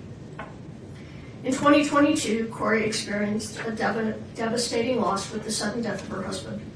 Despite profound grief, she sought constructive ways to cope and help others, publishing a children's book in 2023 focused on helping children process loss. After her arrest in 2023, Kouri did not retreat from self-improvement. While incarcerated, she earned her paralegal certificate in 2025. In 2026, she completed her MBA, pursuing education under extraordinarily difficult circumstances. She continues to seek opportunities for further education, demonstrating perseverance and a commitment to grow. Your Honor, this timeline reflects a pattern of responsibility, resilience, and continued effort to better herself, even in the most challenging moments of her life. I would like to illustrate Kouri's character through her actions and the way she lived her life, particularly as a wife, mother, and member of her community. Kouri was deeply devoted to her family. She was a committed wife to Eric and a hands-on present mother to their 3 sons. Their marriage was built on partnership and mutual support. Kouri consistently supported Eric in his career, hobbies, and interests, including his involvement in sports and coaching. She encouraged his passions and stood by him throughout their life together. In return, Eric expressed his commitment to caring for his wife and children, and their shared priorities were apparent in the way they lived and parented. As parents, Kouri and Eric focused on raising kind, engaged, and active children. Kouri was closely involved in her son's education, sports, and activities. She volunteered weekly at their school, coached youth soccer and basketball, served as a scout leader, and was present at practices, games, and events. Her time, energy, and focus were always directed toward her children's well-being and development. Beyond her immediate family, Kouri consistently showed compassion for others. She was active in community service and believed strongly in teaching her children empathy through example. Together, they volunteered at food banks, participated in flood relief by filling sandbags for elderly residents, baked cookies for firefighters during fire season, and assembled care packages for families and individuals in need. She also helped ensure that children in the community had proper winter clothes by donating nearly 100 pairs of snow boots to a local elementary school. During the holidays, Kouri made extraordinary efforts to help others, purchasing, wrapping, and delivering hundreds of gifts to families who were struggling. She also demonstrated thoughtfulness in her extended work family by assembling personalized gift boxes and organizing holiday gatherings to bring people together. In 2023, following her husband's death, Kouri published a children's book designed to help grieving children process loss. She donated hundreds of copies to children who had lost a parent and visited schools to read to students dealing with grief. Although the book achieved some commercial success, her intention was not profit. It was to help children feel less alone during one of the most difficult experiences a child can face. Kouri has always viewed her greatest accomplishment as her family, her husband, her children, and the home they built together. Her loyalty to her family is unwavering. As an aunt, she has been a consistent and loving presence in her nieces and nephews' lives, providing child care support, attending milestones and school events, and assisting her siblings whenever they needed her. She has been the person who organizes family gatherings, holidays, and shared tradition, keeping the family connected. Faith has also played an important role in Kouri's life. She and her children regularly attended church and participated in faith-based community activities, reinforcing values of service, compassion, and responsibility. Your Honor, these are not isolated gestures. They reflect a long-standing pattern of generosity, responsibility, and care for others. Kouri's life before this case was defined by service to her family and community, and by her commitment to raising her children to be compassionate and engaged members of society. From a young age, Kouri demonstrated responsibility and a strong work ethic. While still in high school, she worked nights, weekends, and holidays to help support her aunt's business, using her earnings to pay her own way through college. That sense of responsibility never diminished. She continued to support extended family members whenever they needed help. Only 3 weeks after losing her husband, Kouri faced another profound loss with the death of her uncle. Even while grieving deeply herself, she stepped forward to help her aunt by taking on the responsibility of planning the funeral. This pattern, putting others' needs ahead of her own pain, has been consistent throughout her life. Kouri has always believed that no one should have to navigate grief or hardship alone. Kouri and I share an exceptionally close relationship as mother and daughter. She has stood beside me during some of the most difficult moments of my life, including surgeries and radiation treatments, providing care, support, and comfort without hesitation. Our relationship is built on mutual reliance, trust, and love. I, in turn, have played an active role in her family's life, helping care for Eric, the boys, and Kouri, and being deeply involved in their daily lives. Kouri also shares a strong bond with her brother. Though close in age, and like many siblings growing up, it was the loss of their father shortly after high school that solidified their understanding of the importance of family. Since then, the relationship has only grown stronger. They have supported each other through life's milestones, challenges, and joys. As a mother, Kouri has always made sure her children felt surrounded by family. She intentionally included her brother in holidays, family gatherings, and everyday moments, reinforcing the value of connection and belonging. She welcomed her brother's wife into the family from the very beginning, making a deliberate effort to ensure she felt included and supported. She has constantly offered help with family milestones, celebrations, and responsibilities, always striving to ease stress for others. Kouri takes pride in maintaining a close-knit family. She believes that shared time, whether during holidays, sporting events, small gatherings, or simply simple evenings together, is essential. Creating those moments of connection has always mattered deeply to her, and she has worked intentionally to keep her family united. Kouri played an important and deeply integrated role within the Richins family, particularly during times of hardship. When Eric's mother passed away in Hawaii, Kouri provided steady emotional support to the entire family and assisted in organizing funeral arrangements, stepping in wherever help was needed during a very painful period. Her commitment to Eric's family was genuine and enduring. At one point, Eric's mother expressed that Kouri was not simply her daughter-in-law, but her daughter, a reflection of the closeness and trust Kouri had earned within the family. Kouri and Eric prioritized time with extended family, creating meaningful memories together, including regular visits to St. George, Utah, to spend time with Eric's grandmother. When one of Eric's sisters faced unemployment, Kouri helped her secure work at the hospital where she herself was employed. She also routinely provided childcare for her sister-in-law's children, allowing them time together as a couple. Her involvement went beyond logistical help. She always participated in family milestones, including serving in a bridal party and assisting with wedding planning for another of Eric's sisters. During a particularly difficult period in that sister's life, Kouri accompanied her to a self-help retreat, offering both emotional support and companionship. Within the Richins family, Kouri often served as a source of calm and connection. She consistently worked to ease tensions, provide comfort, and maintain relationships during challenging moments. Her efforts contribute significantly to the overall well-being of the family. Kouri's compassion extended well beyond her immediate and extended family. She opened her home to the parents of a friend whose house had been damaged, offering them a safe place during a difficult time.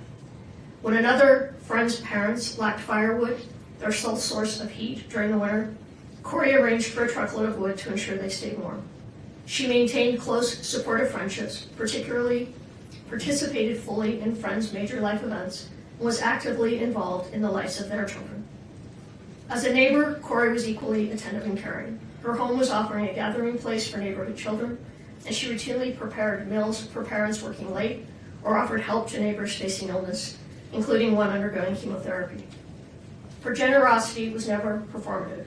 It was quiet, consistent, and motivated by genuine concern for others. Kouri is not a perfect person, but she is an authentic one. Her life has been marked by steady acts of kindness, loyalty, and service toward her family, her friends, and her community. She has always found purpose in easing the burden of others and helping people through difficult moments. Following Kouri's separation from her children, they were placed in a living situation that differed from what they expressed as their preference, despite having strong and meaningful bonds with extended family who had long played an active role in helping raise them. As young children, they had little control over these decisions, which added to their sense of uncertainty and loss.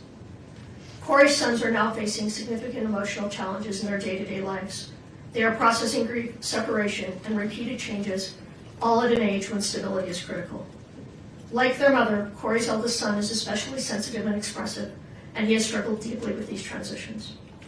All three boys are currently receiving counseling, which has been essential in helping them cope. Kouri has consistently supported therapeutic intervention and has emphasized the importance of counseling not only for each child individually, but for the family as a whole. In particular, she has advocated for additional individual support for her eldest child, recognizing his specific emotional needs. The circumstances surrounding their separation and the rules governing communications have made it difficult for Kouri and her children to openly share their feelings with one another. This limitation has taken an emotional toll on both the boys and their mother. Important thoughts, reassurances, and emotions often remain unspoken, creating additional stress and sadness. As a mother, Kouri experiences deep anguish over her inability to comfort her children as she once did. She worries constantly about their emotional well-being and struggles with the pain of knowing they are hurting while being unable to fully support them. Her concern for her sons remains constant and unwavering. Kouri has endured profound emotional and personal suffering since the loss of her husband. She is grieving the absence of the man she loved and built a life with, while navigating separation from her children and family under intense public scrutiny. The weight of these losses is immense, and it has affected not only Kouri, but her entire family, her mother, her children, and those who love her. Despite being incarcerated, Kouri has continued to demonstrate resilience and personal responsibility. Within the confines of jail, she has dedicated herself to education and self-improvement, using her time to study and work toward meaningful goals. These efforts reflect her character and her desire to grow, contribute, and remain a constructive presence, even under extremely difficult circumstances. Like many marriages, Kouri and Eric faced challenges. When difficulties arose, they chose to address them responsibly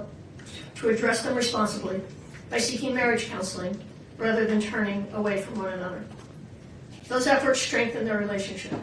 By all accounts from those closest to them, they were in a period of renewed connection and commitment, focused on their family and their future together.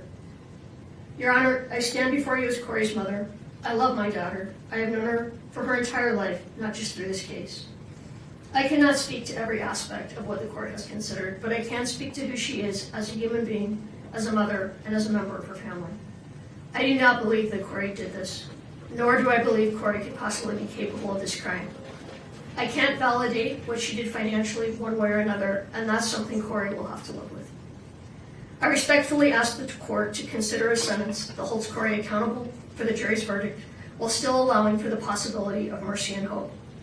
A sentence without the opportunity for parole would permanently separate her from her children and leave no room for redemption. Kouri's life has meaning, especially to her 3 sons and her family, and I respectfully ask that the sentence reflect not only accountability, but also the potential for rehabilitation and profound long-term impact on innocent children. Your Honor, I ask from a mother's heart that Kouri be given a sentence that allows the possibility of a future, one in which she can continue to grow and one day be a positive presence in life and her children's lives again.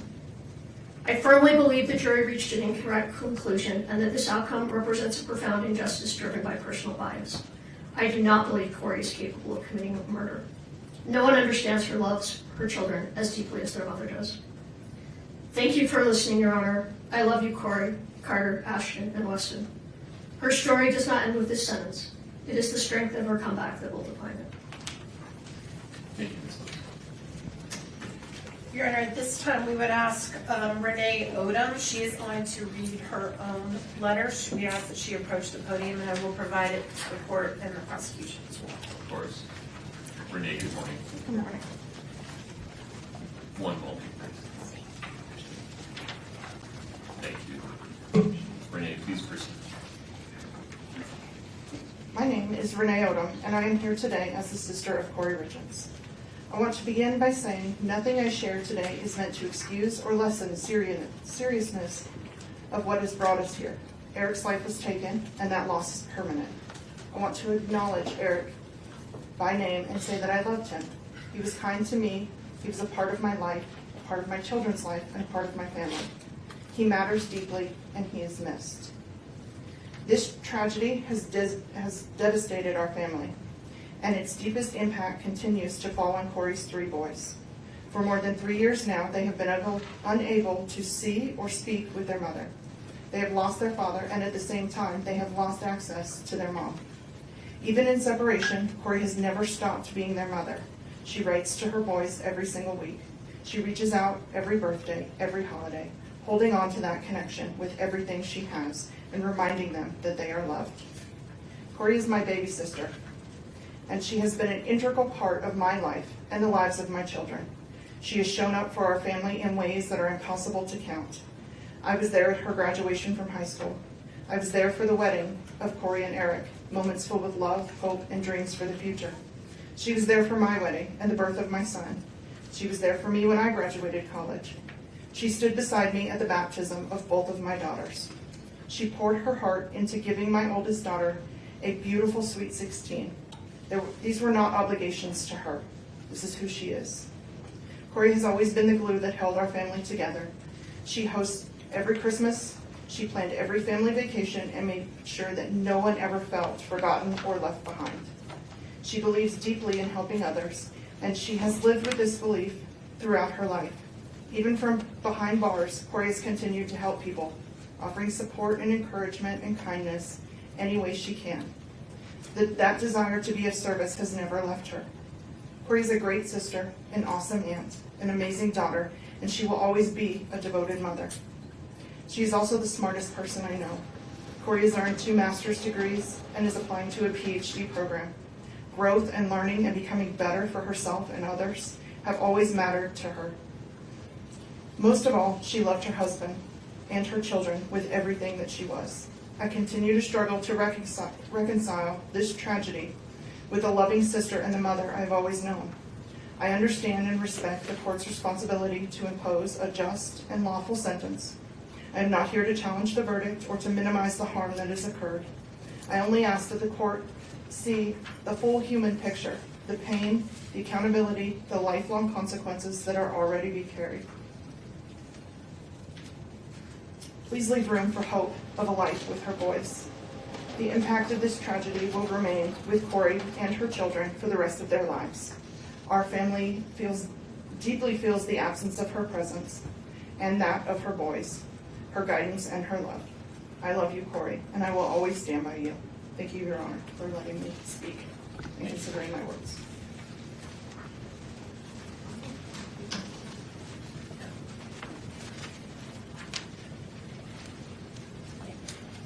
Your Honor, at this time, I'm going to read a letter from Kouri Richins.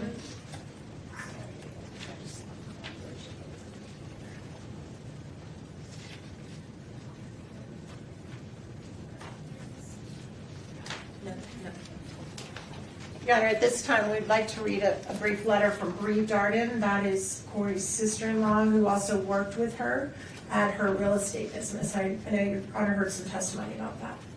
She has a newborn baby, so she can't be here.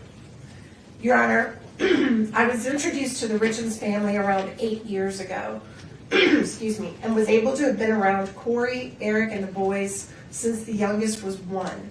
I spent many days, weekends, holidays, birthdays, barbecues, etc. with them all, and was able to learn so much about the family dynamic and the love they had for one another. No, their family wasn't perfect. No one's is. But those boys were loved beyond belief by both parents. Kouri and Eric did everything for the boys, to protect them, to teach them, to encourage them, to show them love, and mostly to show them 2 loving parents. My heart goes out to the 3 boys, as they do not deserve to be going through all this, as well as they do not deserve to be alienated from one side of their family. I miss them dearly every day. To know Kouri is to know the love she has in her heart. Kouri is one of the most selfless and caring people I know. She lived for those boys and lived to be the best wife she could be. Yes, she made mistakes in her marriage, as we know. So did Eric. But at the end of the day, they chose each other and their family. As a loving mother, exceptional caretaker, and benevolent humanitarian, Kouri was truly a devoted volunteer. She never stood still when she knew she could help another, embodying the definition of true character. From the moment this sudden, unexplainable tragedy occurred, there has been a distaste for Kouri for personal reasons rather than factual reasons. From allegations made by individuals she regarded as family, to authorities not conducting a systemically correct investigation and then not being given a suitable, unbiased venire. The conclusion of this case seemed inevitable. Although I am not here to argue the verdict, I am here to help provide perspective on views you are unable to hear about. Kouri is a mother, a sister, a daughter, an aunt, widow, and at the end of the day, an imperfect person striving for grace. She is someone whom the community trusted, neighbors enjoyed, and her boys counted on as a supporter. I respectfully ask that the court consider the totality of her character and her full life history when making a determination. Your Honor, the next individual that spoke is Kouri's aunt. This is Lisa's sister. Her name is Doreen Kouri.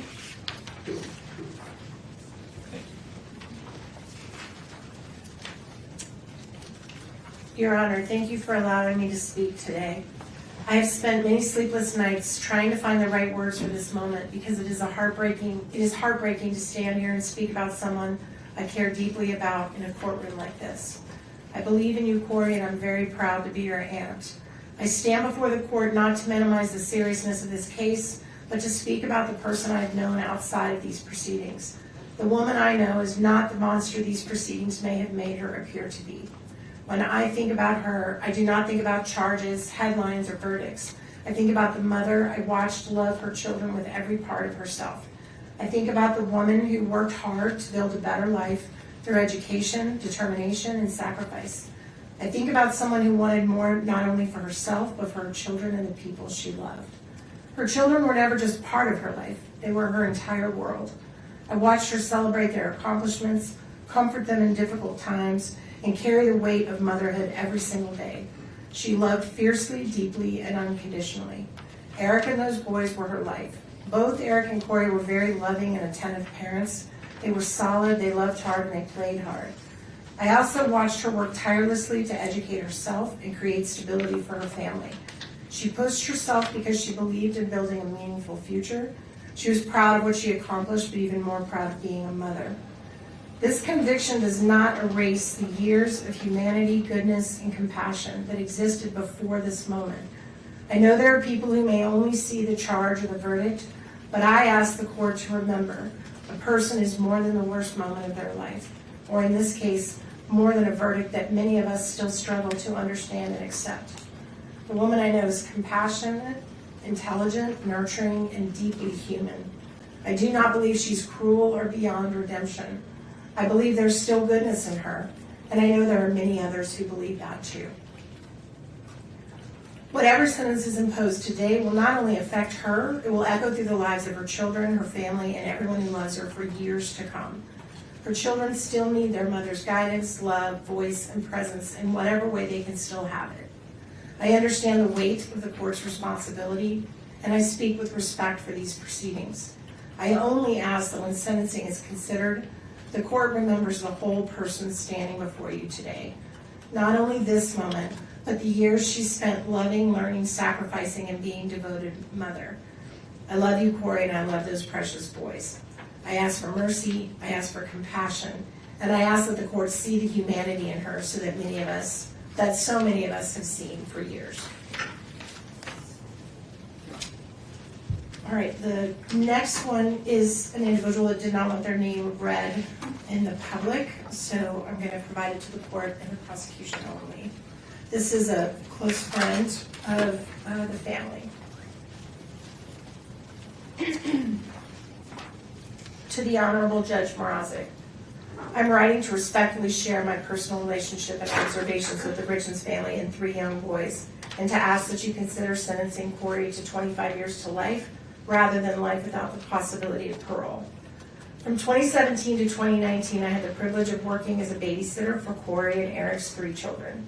I was able to view this family at a time when things in life were good for them. The youngest, Weston, was still in diapers, and we worked on potty training together. What struck me most during that time was the stable, loving, and orderly home the 3 boys had to grow up in. Kouri was a young mother, close in age to 2 of my own children, and she'd established a true house of order. The home was beautifully decorated. I particularly remember the bright fall decor. The walls were lined with photos of the boys at different ages, and they had a wonderful playroom over the garage. The family worked together, played hard together, and clearly loved one another. I recognized the effort and pride in caring for her family. When she was out of town one week, she left detailed meal plans for me to use the crock pot so Eric could come home each night to dinner with the boys. Those meals were so good that I replicated them for my own family. I was so impressed by her age progression photo display in the hallway that I had canvases made of my own grandchildren in a similar fashion. I even copied some of her simple but festive fall decorations and bought similar cowboy kid toys for my grandchildren after seeing how much her boys enjoyed them. Kouri's positive influence extended beyond her own family. I brought many of her ideas home with me. I do not wish to minimize the tragedy of this case. I watched the funeral online and was heartbroken, especially hearing young Carter say he would now be the man of the house. I believe Kouri deeply cares for her children, and I have to believe they love her as well. 3 boys' lives will be forever affected by the court's decision. I believe in the possibility of rehabilitation and the value of preserving hope. I respectfully ask that you not eliminate the chance that one day these 3 sons would be able to make their own choice as to whether or not to have a relationship with their mother. Kouri is not a threat to society.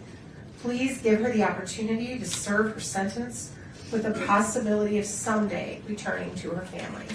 Thank you for your time and considering my perspective.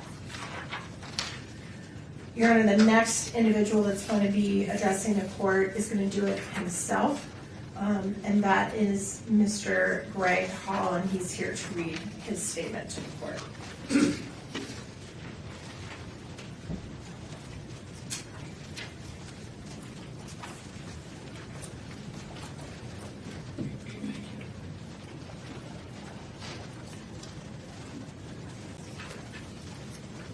Sir, please proceed.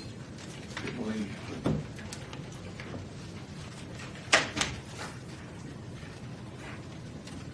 Good morning, Your Honor. Before I say anything else, I want to express my deepest sympathy and most sincere condolences to the Richins and Darden's families. Nothing I say today is meant to diminish the weight of what has brought us into this courtroom today.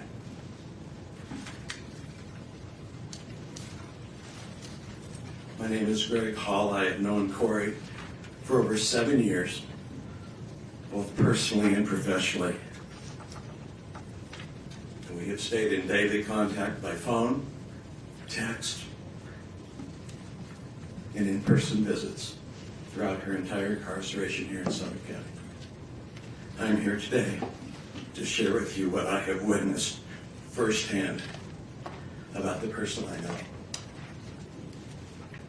In the years before Kouri was incarcerated, she made a habit of looking for people who were struggling.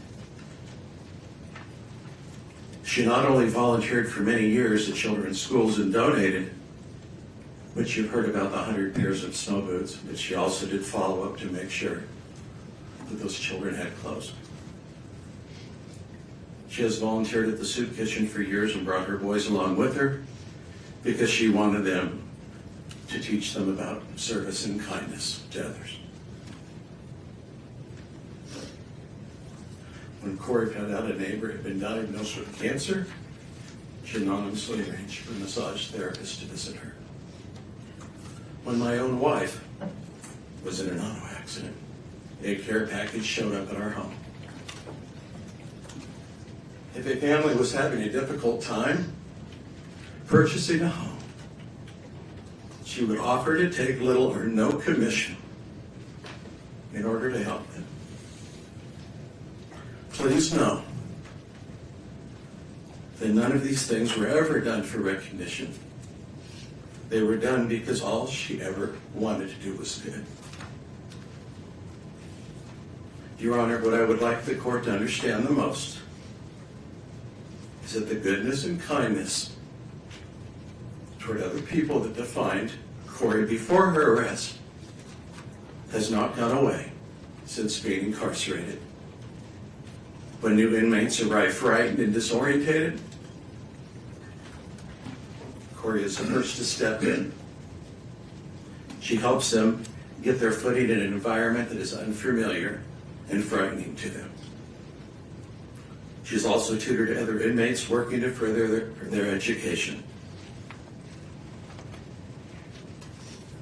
She has helped women who cannot read or write navigate through the system and draft letters to their family on the outside.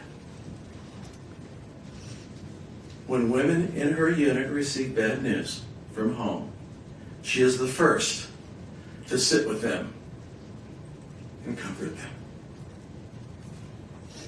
She has used her time inside to study, and she takes her studies very seriously. She has earned multiple degrees, including a master's degree since being incarcerated, because she wants to be of use to other incarcerated women who struggle with literacy, with their legal paperwork, and with the simple daily reality of being inside. She enjoys studying religion and ethics and the practical application they have in our lives. She attends weekly church services and has helped to create new programs within the jail that other inmates now rely on. She studies late into the night, every night. She prays for her boys and for her family every day. She also prays for others in need.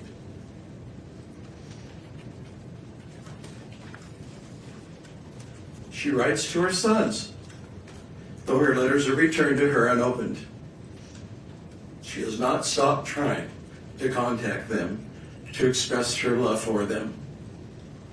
Your Honor, the Kouri that I talk with each day is still filled with kindness, with goodness. Even to this day, as we speak to one another, she continues to ask and care about how people on the outside are doing. My family, her family, people we mutually know, before ever talking about herself. I'm not here to argue with the verdict of this court. I am here to tell you that the person I have known for over 7 years is still there, still trying, still useful to people around her in the small ways available to her to continue to be of service and provide acts of kindness. I only ask that the court please take this into consideration today. Thank you, Your Honor. Thank you, sir.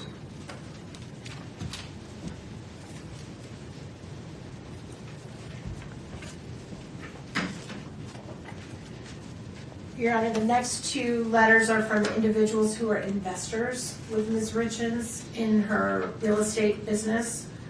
Both of these individuals did experience losses of money. So although they may not be victims in this case, they, I guess, are technically victims in the case that is pending. So I think their perspective is important. The first one, for some reason, I only have one copy. I'm going to give just a moment for Mr. Bloodworth to read it. Then I'll read it, and then I'll hand it to the court. Thank you.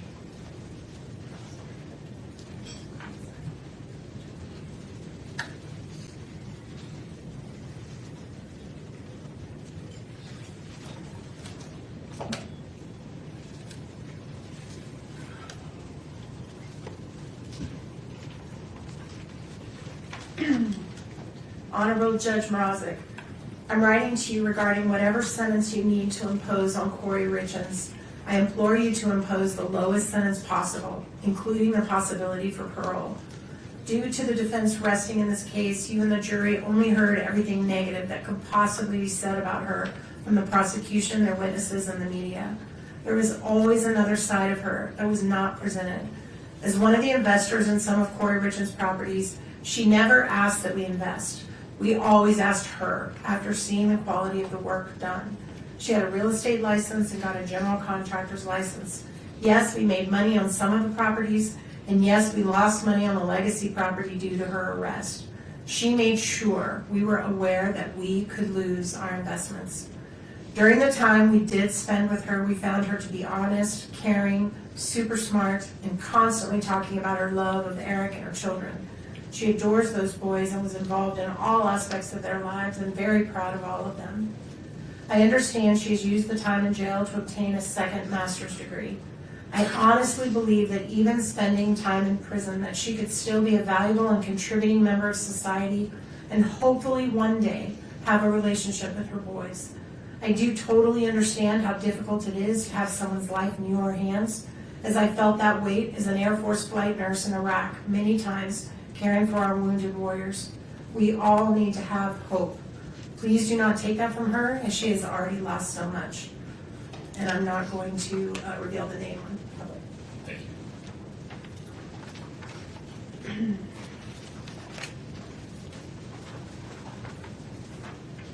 The second one is also an investor, Your Honor, that did lose a significant amount of money. So some type of victim status here. Honorable Richard Mrozik, thank you, Your Honor, for the opportunity to address the court at this sentencing hearing. Actually, okay, I do have extra of that one. Thank you for the opportunity to address the court at this sentencing hearing for Kouri Richins. May I first say that I was so impressed with your professionalism and demeanor during the trial. It appeared to me that you were very thoughtful in trying to judge fairly during the court proceedings. I would like to speak on my real estate experience with Kouri over the 3 years that I invested in 10 or more fix and flip home transactions. My wife, my son, and I were so impressed with Kouri and the great job she did in finding and remodeling the homes that we invested in. She worked hard at making those properties look beautiful after they were remodeled, and we all made money from them. We could not have been more proud of Kouri and happy for her and her family. Knowing from her brother Ronnie that she'd lost her father at a younger age, I told her once in a text message that I was unofficially adopting her as my daughter. She was a great mom for her boys, and she and Eric were so involved in their lives. What has happened since has been a tragedy for all the families involved. I never met Eric, but knew that he and his workers helped with some of the stonework on the remodels. Kouri and Eric helped stage a house that my son and I remodeled that Kouri found for us in Ogden. She listed it and had it sold in 3 days. Those were good times when the market was great for doing fix and flips, and we all benefited from it. Unfortunately, about the time of Eric's passing, the market changed and interest rates skyrocketed. Those who had house remodel properties suddenly found the buyer's market dried up and houses were not selling. We lost money as well as many of our friends in the real estate business. In watching some of the proceeding on court TV, I personally did not think that the state proved beyond a reasonable doubt that Kouri was guilty and responsible for Eric's death. I was surprised at the jury's verdict because it left doubt in my mind based on the testimonies given. Kouri has lost everything: her husband, her 3 young boys, friends, family, and her home. May I appeal to the court that her sentencing may grant her the possibility of parole at some future time. Thank you for your kind consideration. And also this name we are not reading out loud. We also have several very short statements from people who have worked with Ms. Richins in the jail. These are volunteers that give their time, no money, that come to the jail to help people that are incarcerated to try to better themselves and better their lives. This first one is from the art class facilitator, Ms. Katie Fish. Dear Judge Mrozik, I'm writing to you today on behalf of Ms. Kouri Richins. I have known Kouri over the last 2 years within the context of the educational programs for the Summit County Justice Center. I facilitate an art class as a representative of Mountain Life Church. In that art class, Kouri's carried herself with ease and warm regard to the other inmates and those of us present as facilitators. While she's shown care for the other inmates, she has also been very respectful to those of us facilitating. Even when she had been carrying challenging emotions, she's conducted herself with respect and grace. I understand that my interactions have been limited and have been laced with an expectation of certain polite behavior, but it is also not just a given that inmates will uphold that same respect and decorum. She has chosen to present with ease, care, and grace. From the brief conversations we've had about her life, I do believe she is a different person from who she was before being there. I hope and pray that her heart continues to be led toward faith and transformation. Thank you for your time.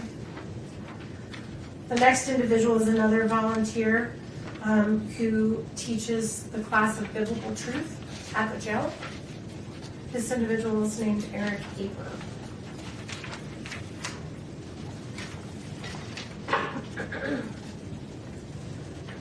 Dear Honorable Richard Mrozik, my name is Eric Marty Aper. Through Mountain Life Church in Park City, I've been a volunteer at the Summit County Jail for 8 years, helping to teach biblical truth to those incarcerated there and leading church services on Sunday afternoons.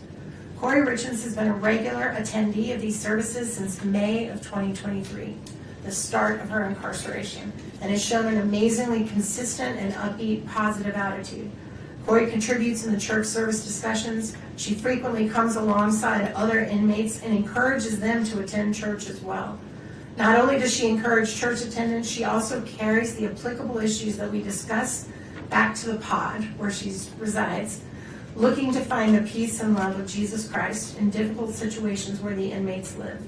I have witnessed her kindness in talking with and encouraging fellow inmates that they can succeed in drug treatment programs, complete education programs, and work to overcome frustrations that come with poor decisions that end up with incarceration.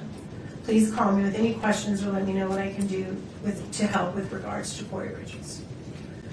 And then the last one is also, I believe, a pastor that leads church services.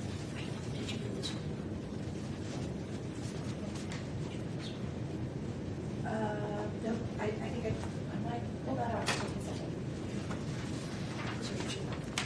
Yeah, I do. I don't think I have that one, so I may need, thank you. This next one then is from Craig Moline, who's one of the pastors as well. Can you read that? How I'm doing this? To the Honorable Richard Mrazek, Your Honor, I'm one of 4 people privileged to rotate in on Sunday afternoons for Mountain Life Church to lead church services with inmates at Summit County Jail. On any typical Sunday, we will pray with inmates, sing a couple of songs, no matter how bad it may sound, read a psalm and discuss it, and then teach on a subject from Scripture. For 3 years now, Kouri Richins has been in attendance to those services. We've seen her be hospitable to other inmates, inviting them to services. She's participated in discussions, and we've seen her as a help to other inmates.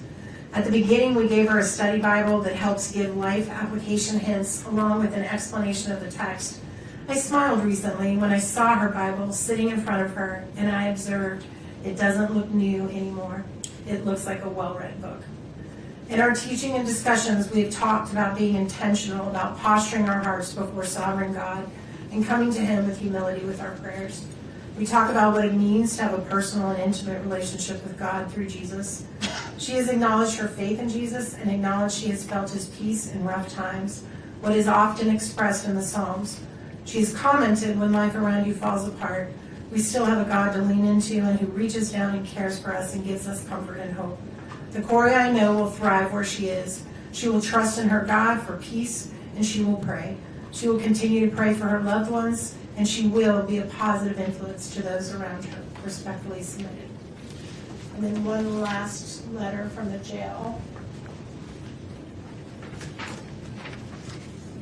Oh, yes. This is also a volunteer, an individual named Heidi Tunney. Dear Judge Mrazek, I'm writing to you on behalf of Kouri Richins. I've been working with Kouri over the past 2+ years as a volunteer at the Summit County Correctional Facility. I taught her in the addiction recovery program. I attended church with her on occasion. I worked with her in a yoga program that I started at the facility for the incarcerated men and women too. I found Kouri to be very easy to work with and very enjoyable to be around. She was very thoughtful in her conversations in class. She always showed the utmost gratitude for anything that was done on her behalf. I also noticed that she was a leader among the other incarcerated women. She tended to be a peacemaker and stayed above the fray and away from the pettiness and challenges that sometimes arise among incarcerated women. The women in general respected her and looked to her as a leader. Kouri actually was one of the women that asked me to get a yoga program started for the incarcerated women. She saw a need there and she acted on it. I started and have taught that class for almost 2 years now. Kouri was the most dedicated student. She only missed a couple of times the entire time I taught, and the times she did miss were when she was meeting with attorneys or had court appearances. She has continued to attend even after she was found guilty at her trial. I wish nothing but the best for Kouri. She has a very long road ahead of her. I hope and pray she will continue to use the programs provided to those that are incarcerated to better herself and lead the other women around her. The last letter we have in this section is going to be read by Kouri's brother, Ronnie, who's here to read it himself. And then we're going to have Mr. Ramos. There it is. Mr. Ramos make a few very brief comments Then we'll conclude with our final three, and then we'll close out with Ms. Lewis and Ms. Richins, unless the court needs a break. Doing all right? No, it might make sense to take a break before Ms. Richins, given what you have previewed regarding timing. Great suggestion, Your Honor. Okay. All right, this is, if Ronnie can come on up.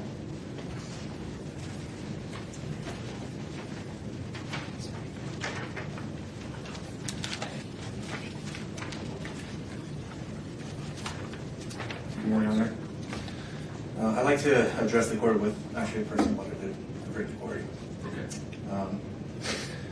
Little sister, I love you. I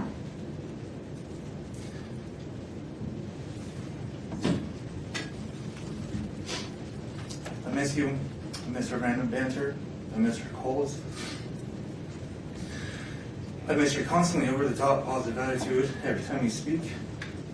I miss our game nights. I miss Eric's stupid finger gun dance after we won a game. I miss our holidays.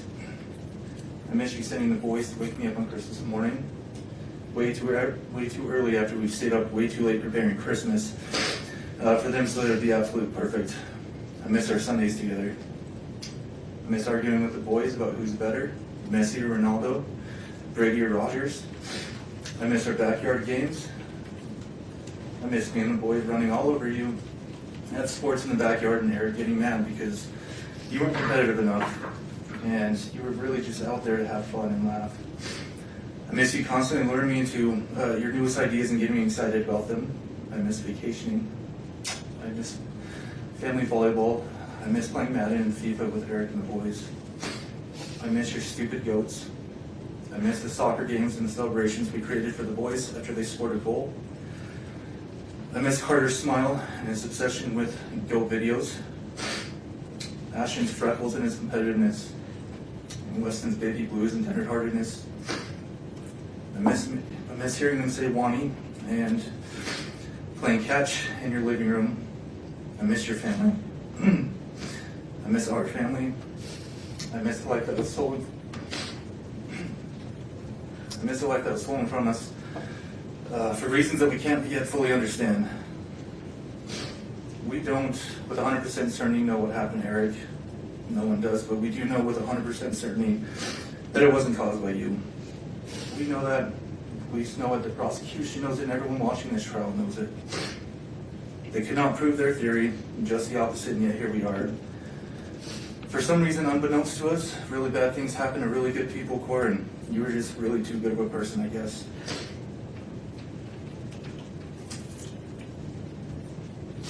I promised Dad a long time ago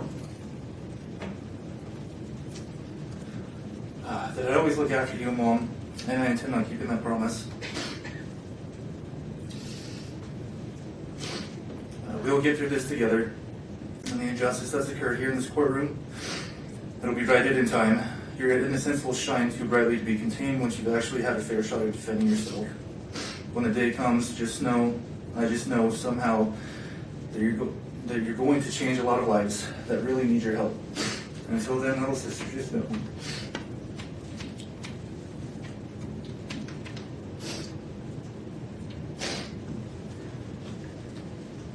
Just know that I'm right by your side, and I'll always be right here for you. I love you. All right, thank you.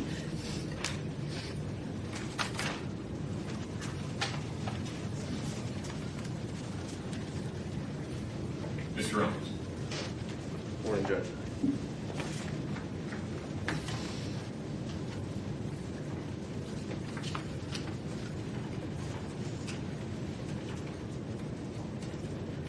Your Honor, I want to maybe begin by speaking just plainly and honestly.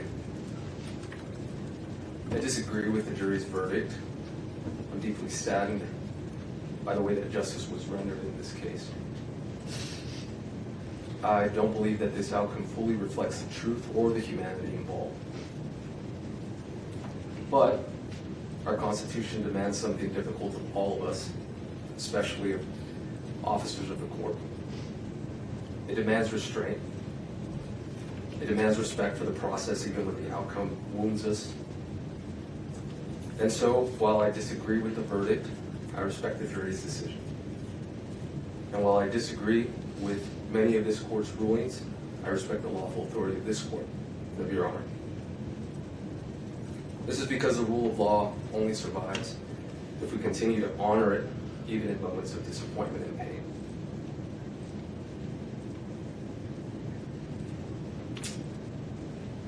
But as a Catholic, there's one authority higher than any courtroom, verdict, or government power, and that is God.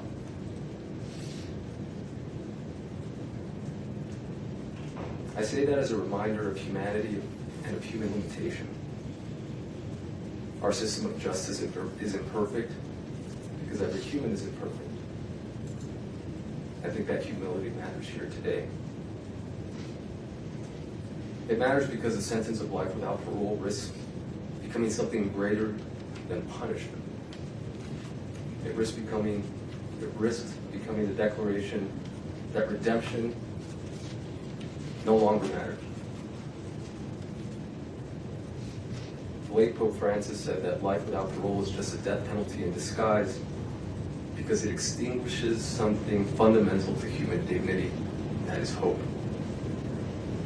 Hope to all involved, victims, condemned alike. Refusing to impose a sentence of life without parole today doesn't mean Kouri is going to walk free. It doesn't mean that she will someday leave custody. She may very well spend the rest of her natural life in prison. It also does not mean that her victims who have spoken today, her kids, doesn't mean that they have to forgive her. They may never change their minds. They may never forgive their mother. And also, no court has the authority to demand that they do. But refusing to impose a sentence of life without parole does mean that we do not close the door completely. It means we do not presume to know with absolute certainty what a human life, victim or condemned, may become decades from now. It means that we do not extinguish hope entirely. Time changes people, pain changes people, grief changes people. Even victims and victims' families over years and decades sometimes arrive at places their present suffering could never foresee. Some discover forgiveness, some discover peace, some simply discover that healing and permanent condemnation are not always the same thing. And others don't. A sentence of life without parole assumes none of that human change matters. Not the change in the person condemned, not the change in those harmed. A life without parole sentence freezes every human being, victim and condemned, inside the worst moment of their life and declares that moment permanent. Our Constitution demands more restraint than that, because a real measure of justice is not what we do when mercy is easy. It is whether we preserve humanity when mercy is hardest. No sentence handed down today will undo suffering. A different verdict wouldn't have reversed tragedy. But there is a profound moral difference between saying you must be punished and saying you are beyond redemption forever. One is justice restrained by humility. The other risks becoming judgment without end. And no human institution possesses the moral certainty to make that judgment absolutely. That lies with God alone. Thank you. Thank you, Mr. Rose.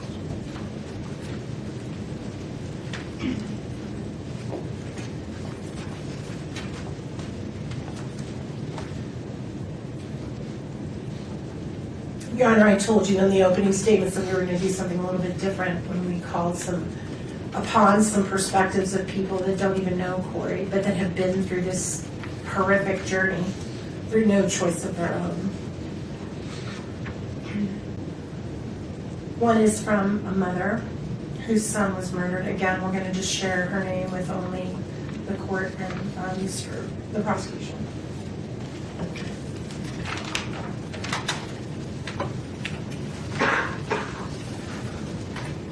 Honorable Judge Richard Mrazek. I'm going to skip the names, including the name of her son. My son was murdered almost 30 years ago in a random act of violence. He was only 18 years old. The man who killed him was just a few months older. I know the kind of grief that changes your life.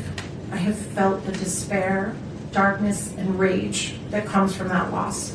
I know what it's like to try to rebuild your life with a heart that will never be whole again. And I know what it feels like to believe that the only thing that will ease that pain is inflicting pain on the person responsible for never getting another day with the one you love. I grieve with the family of Eric Richins. I am heartbroken for them, especially his children. And I want to be clear that nothing I'm sharing today about the criminal justice system and its many failings should be taken as any sort of criticism of them and how they feel or act in their grief. But I feel compelled to share my perspective with the court because I wish I had known what might be on the other side of experiencing the grief of losing my son and trying to navigate the criminal justice process at the same time. And I don't envy the decisions you have to make. I only want to tell you a little of what one broken-hearted mother has learned, and that is that the criminal justice system needs more humanity. It needs more mercy. And I know this because of the man who murdered my son.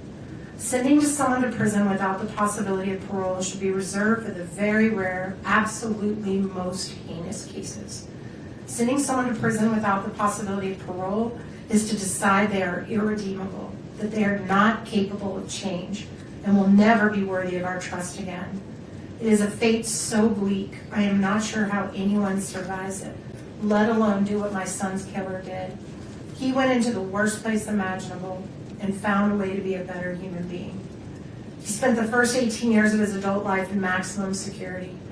Those who are sentenced to life without the possibility of parole have few opportunities to participate in programs or work because resources are limited, and why would they waste them on someone who's never getting out of prison? The criminal justice system has gotten better and better at punishment. Mercy has almost been extinguished. We're supposed to find a balance. We're supposed to remember that these are human beings, and these decisions will ripple through generations, even strangers. I am afraid with the increasing number of people sentenced to life without even the possibility of parole, we've decided it's easier to throw people away than to try and help them change, or even allow them to try and make amends for their mistakes. Far too often we let our fear and our pain put the focus on punishment with no consideration for mercy. I did that. I wanted the man who killed my son to die. I wanted him to suffer. I didn't care what happened to him as long as he never got out of prison. But as much as I know about pain and loss, I know more about hope and forgiveness, and that's thanks in part to the man who killed my son. He was sent to one of the worst places in the world and became one of the best people I know. Nearly 20 years after my son's death, I received a letter he wrote, expressing his sorrow and his remorse. His apology helped me heal, deepened my forgiveness, and created a bond that continues to bless the lives of many people. I know that every case is different, but I also know the power of hope. I believe in second chances.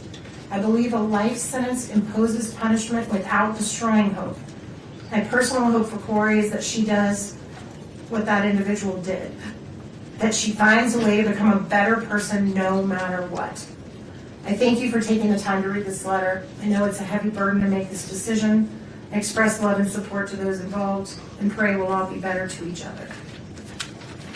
And then I also would have one more, and then we have someone who's going to testify on WebEx. Speak on WebEx, not testify, sorry, speak on WebEx. This is very short, Your Honor. It is from a former prosecutor that imposed these types of punishments. Thank you so much. Also, I'm keeping his name private.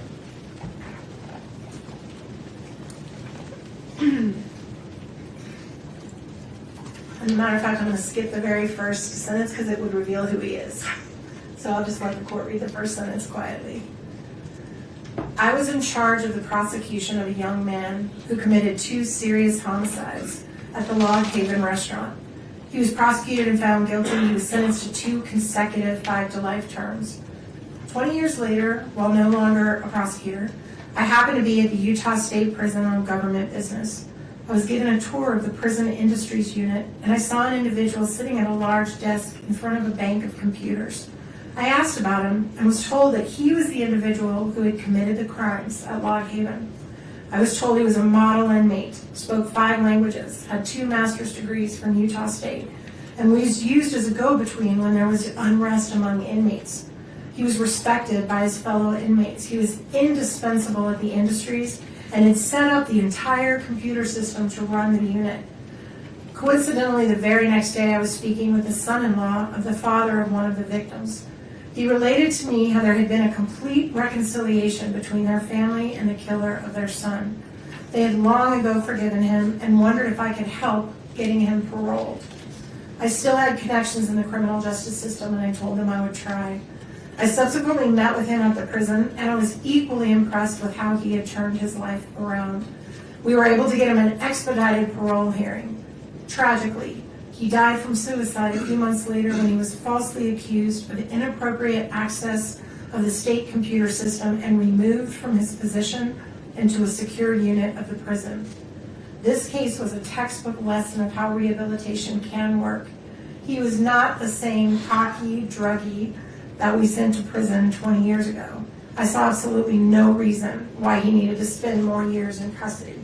Even his fellow inmates told me they were convinced he had done everything to reform himself and become a valuable member of society. I agreed. Keeping someone incarcerated when they've proven themselves is just plain wrong. Prison sentences without possibility of parole create the same issue. I believe it should be reserved for the most violent and dangerous of individuals. Thank you for taking the time to read this. And then Ms. Lewis will introduce the final speaker, and then she'll have her comments, and then we'll take that break. Who is the person you'd like me to? Emery Blanchard. One moment, please.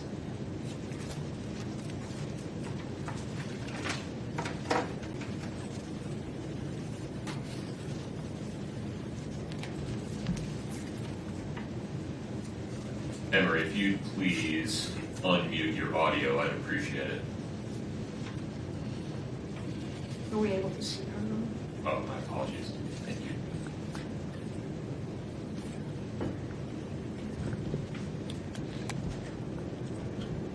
Emery, can you hear me okay? Yes, sir, I can. Okay. Ms. Lewis is going to make an introduction, and then you'll be free to make your statement. Emery Blanchard understands what no one else in this courtroom understands. What the 3 children of Kouri and Eric are going through.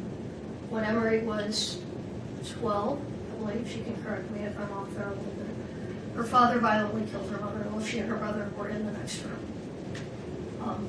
He was convicted, and the state was seeking death, but ultimately he, at that time, when the jury couldn't decide unanimously on death, he was sentenced to life with the possibility of parole. And I'm going to let Emery take it from there and see what she wants to say. Emery, please proceed. Thank you, Judge.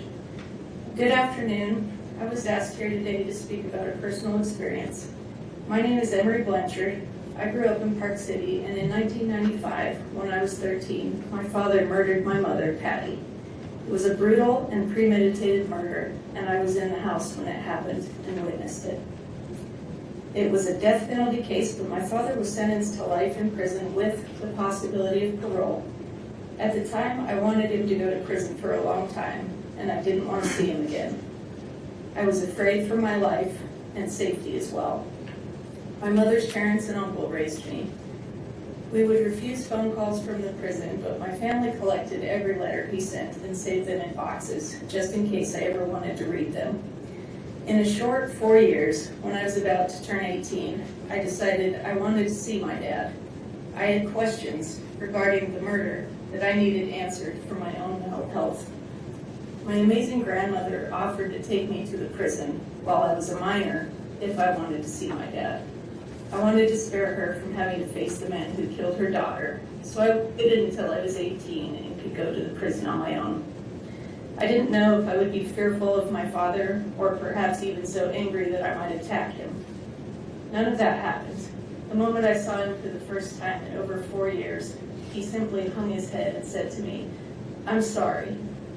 We both burst into tears and held each other.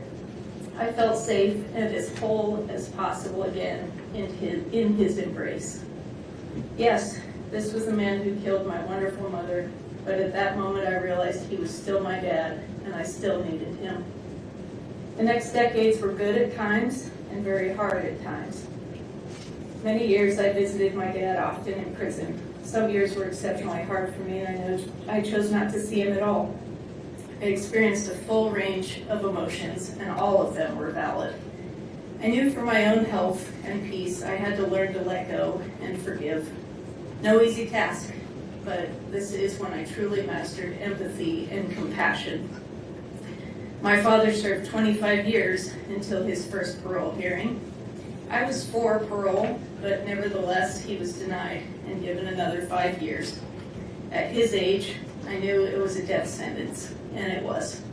Just last year, after 30 years of incarceration, he died 4 days shy of his 81st birthday. My second worst nightmare came true, the first being my mom being murdered. I was not able to see him while he was dying. There was no compassionate release. Some may say he deserved that, and maybe he did. I can tell you that no amount of time served ever made this situation right. 20 years, 30 years, and even death. None of it can bring back my mom or repair the immeasurable damage that he caused me and my family. Once 20 years had passed, my grandmother even said to me, "It's been long enough. You want your dad." I wanted my mom, but I did still have a living parent, and I needed him.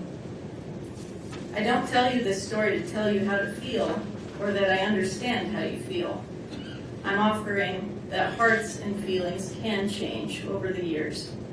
To honor my mother, I'm a victim advocate who supports people in domestic violence situations, and I now help people with PTSD heal at my ranch in southern Utah using nature, horses, and farm animals as teachers.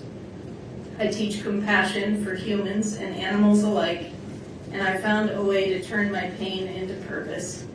But I will tell you honestly that life is still hard, and losing both of my parents at that young age harmed me greatly and left me with a very sad and lonely heart.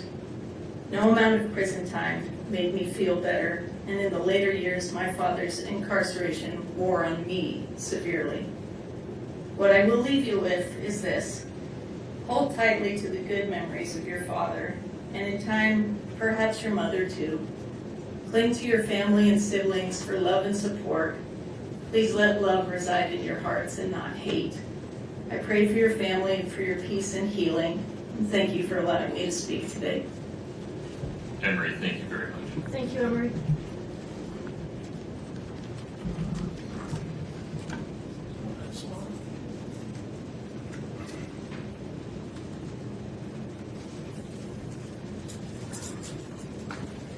Your Honor, there is so much more to sentencing a person than punishment. That is why in sentencing someone, the court must consider the totality of the circumstances, the whole person, and who that person is beyond their worst act. In their sentencing memo, the state cited to State v. Holland, which was a death penalty case. The state quoted the court as follows: "The psychological reality is that aggravating circumstances in first-degree murder cases will virtually always outweigh mitigating circumstances. However, what the state left out is what the court said next, which was that the Eighth Amendment doesn't allow the death penalty in every case, and courts must take a long, hard look at the totality of the circumstances, the values of society, and the value of all human life. And though this is not a death penalty case, the same would apply to a sentence of life without the possibility of parole." Ms. Nestor spoke a little bit about what a life without parole sentence looks like. Locked down for 23 hours a day. If we treated our dogs like this, they would be taken away. Yet, this is how the state wants Kouri Richins to be treated. A sentence of life without parole is safe for only the most heinous of crimes. The state wants to place Kouri in that category. They say she is in that category. but this simply is not the type of crime that we typically see get a sentence of life without parole. Currently, there are approximately only 72 people in Utah serving this sentence. These include people such as Edward Deli, the co-defendant of Vaughn Taylor, who is currently on death row. They killed 2 women, kidnapped 2 young girls, and attempted to kill those girls' father by lighting their cabin on fire. I believe that was in Summit County. It includes Daniel Ray Troyer, a serial killer and rapist of women in their 80s. He was convicted of killing 2 women, admitted to a 3rd, and likely killed a 4th that authorities are aware of. It includes Matthew John Breck, who kidnapped a 10-year-old girl, stabbed her multiple times, severed her spinal cord, and left her dead on her front porch. It includes numerous individuals who brutally murdered children, some who murdered police officers. There are only a handful of people serving life without the possibility of parole for killing a spouse. And in all but one of these that I could find, they killed more than just their spouse. They are individuals who killed their spouse and a child, or killed their spouse and someone else in the process. The only one I'm aware of who killed a spouse, and no other individual, is Craig Crawford, who set fire to the home of his estranged husband, leaving him to die in the fire. And then there are individuals serving sentences of 15 to life who committed arguably more heinous acts than what Kouri Richins has been convicted of. Eric Sampson abused his wife for 28 years, ultimately killing her in their St. George home, leaving her dead in their bed. He continues to maintain his innocence, and he's serving 15 to life. John Weston Erickson stabbed his wife to death in front of their 2 young children, also injuring his 7-year-old daughter, who attempted to wrestle the knife out of his hand, serving 15 to life. Joseph Castillo, his wife, stabbed his wife to death in their garage while his teenage son tried to stop the attack. These men are all serving 15 to life sentences. There are many more examples. Murder is the worst of all crimes, but to say that this particular case is the worst of the worst is simply not true. The state chose the evidence they put forth to obtain their conviction, yet they are not satisfied with what was presented in this court and to the jury, and instead they waited until 2 days before the sentencing hearing and publicly filed what can only be described as a character assassination, filled with unsubstantiated claims from unknown and unsworn sources who will never be cross-examined about these claims. The timing of this filing was no coincidence and left no time for our team to arrange rebuttal witnesses or evidence.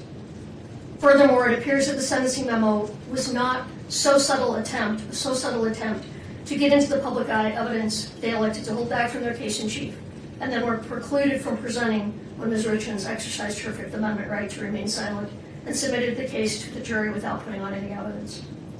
To allow the state to use this sentencing hearing as a public platform to make new unsworn allegations untested by cross-examination or sufficient investigation would violate Ms. Richins' right to due process and would be contrary to the the Utah Supreme Court's finding in State versus Limesick. I don't know if I'm pronouncing that right, but I have the site if you want it. Which stating that the due process clause of Article 1, Section 7 of the Utah Constitution requires that a sentencing judge act on reasonably reliable and relevant information and exercising discretion in fixing a sentence. The state's memo should be stricken in its entirety and not considered by this court. Not only are the claims made by the state in their sentencing memo unreliable and irrelevant, much of what they argue is either misleading or outright false.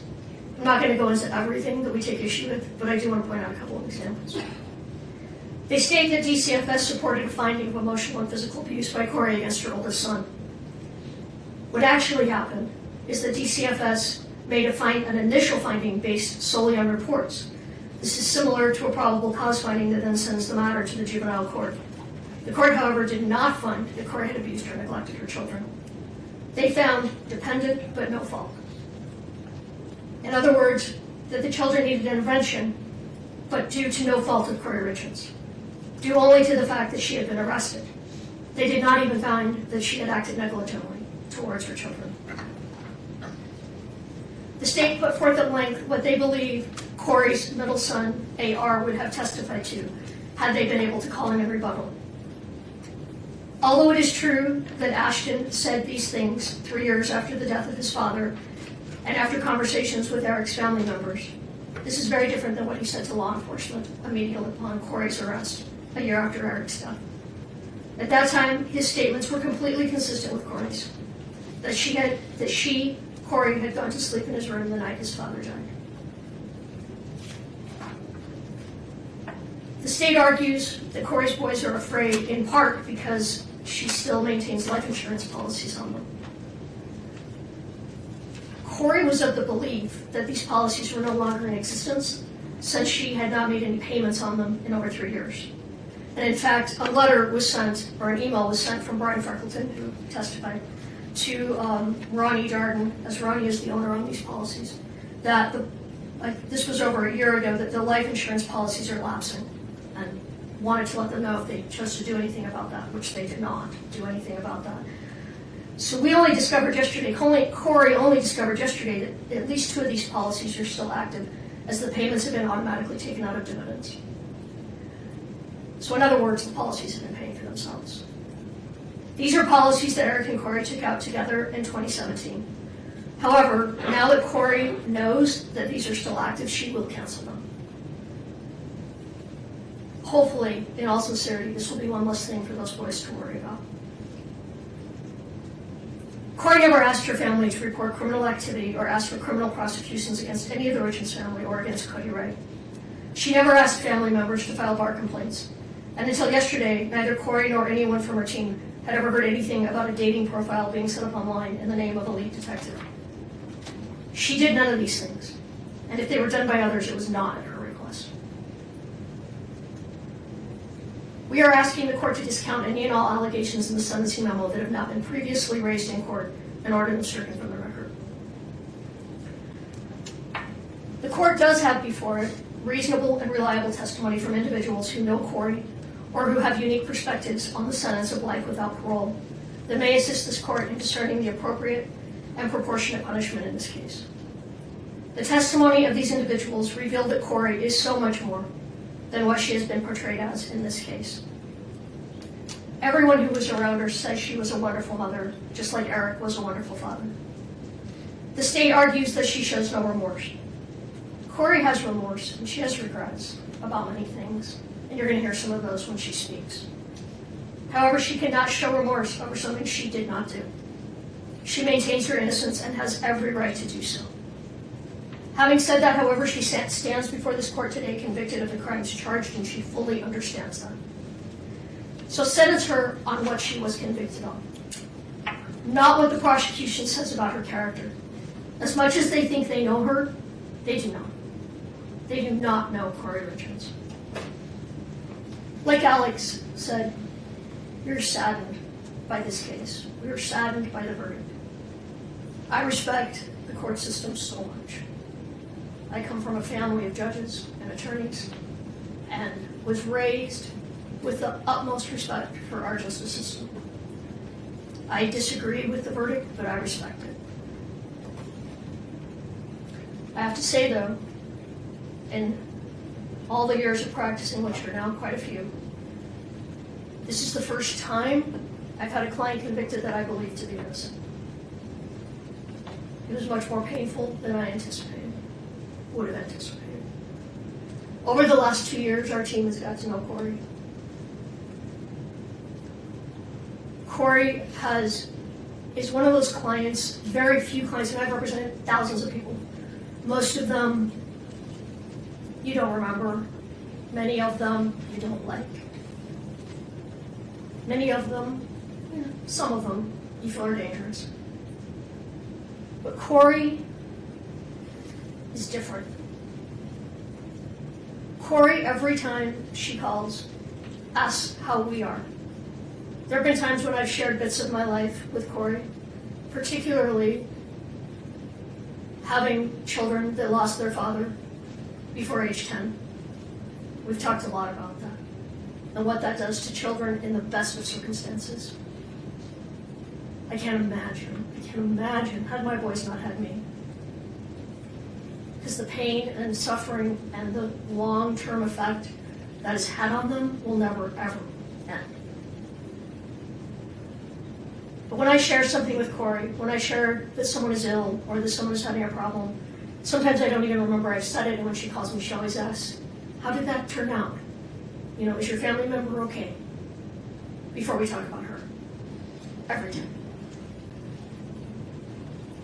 The state is not only asking for life without the possibility of parole, they're asking for consecutive sentences. The sentences in this matter should run concurrent to one another. Pursuant to the line of cases, Strunk, Golly, and Smith, the sentencing statute favors concurrent sentences. And looking at the totality of the circumstances, imposing consecutive sentence would constitute an abuse of discretion. In State v. Gray, the Utah Court of Appeals cited Golly and Strunk, holding that the Board of Prisons' ability to grant parole is an integrated component of the rehabilitative needs factor that must be balanced with other required factors. Even though the statutory language has been modified since Strunk, Golly, and Smith, the language still applies. And the Supreme Court and the Court of Appeals still looks to that language. The board should still be allowed to function and make the decision if regarding the rehabilitative needs of Ms. Richins. Running sentences consecutive to a sentence of life without parole is senseless. And if this court imposes a sentence of 25 to life on the aggravated murder, but runs the other charges consecutive, the effect will be the same. She will likely never get the opportunity for parole. I don't think that's true. Have you run the initial guideline? It's a genuine question. Yes. I think it only adds. The guideline on the attempted murder is 192 It only months. adds 41 months if we run it consecutive. Before she's eligible Right. for parole. But, well, I'm going to come back to that. Yeah, if I will. you're running the guideline differently, I'd like to know. I mean, no, I'm not running the guidelines differently, but the sentence is, well, I talked about understand your this. larger point, and I apologize for That's interrupting okay. you, but if you do have a different running of the guidelines, those forms are not obvious. I'd appreciate it. Well, I would say a sentence of 25 to life, and then if she serves additional time, does not guarantee parole. And I'm going to talk more about that. Okay. And it's almost unheard of for someone to be paroled at their first parole hearing on these serious offenses. And looking at the totality, there are mitigators. Kouri had no criminal history at the time of Eric's death. She was involved in positive ways in her community. She volunteered regularly. She headed up a sub for Santa every year. She was a friend, a daughter, and a mother, and excelled in these roles. She educated herself. She was involved in every aspect of her son's lives. There is no reason to hold her in prison for life. We asked this court to impose a sentence of 25 years to life. When you put aside all of the media, all of the entries, and you look at the crime she is convicted of, this is an appropriate sentence. A sentence of 25 to life is not a sentence that guarantees the release of Kouri Richins. It is not saying that she even should be released. What it is saying is that the decision whether she should be released is a decision for someone else to make on another day. A day that will be, at a minimum, 25 to 30 years in the future. A future that could look very different than today. Although today is not a day for forgiveness, that day may come. A sentence that allows for parole is a sentence that gives a pathway to forgiveness. You heard from Emery Blanchard, the only person in this room that understands what the Richins boys have been through. You heard how the day came when she missed her father. She wanted her father in her life. I know that she came to a place that she hoped to spend one more day outside of the prison walls with her father.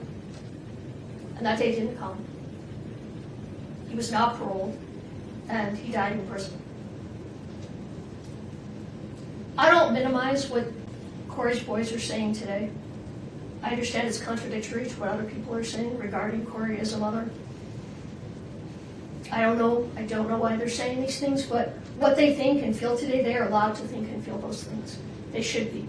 Their feelings are valid, and it's okay. And I think Kouri will say this too, but she wants her boys to know it's okay. People change. All of us change. Kouri will change.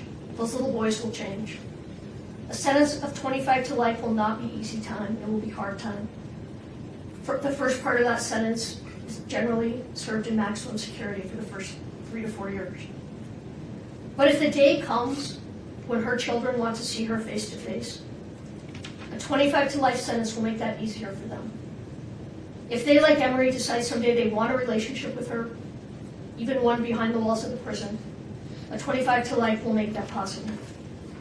And a sentence with the possibility of parole, like I said, does not mean she will be paroled. It's very possible she will spend her life in prison. And quite frankly, if her case does not come back on appeal, and she is in prison and she maintains her innocence, parole is highly unlikely. But the Board of Pardons is uniquely qualified to make that decision. That is their job. And it is a particularly important job in the most serious of convictions. They will be the ones looking at a woman who will then be in her 60s or possibly 70s. They will decide if she has been rehabilitated and if she is a danger to the community. These are not decisions that can be made today. We don't stand here today asking you to give her a second chance. We ask you to let those best qualified make that decision when the time comes. When Kouri's and Eric's boys are grown. When they can tell the board if they feel the same way that they do today. You heard a letter read today from a woman who once stood in the shoes of the Richins family. At sentencing, she wanted life without parole for her son's killer.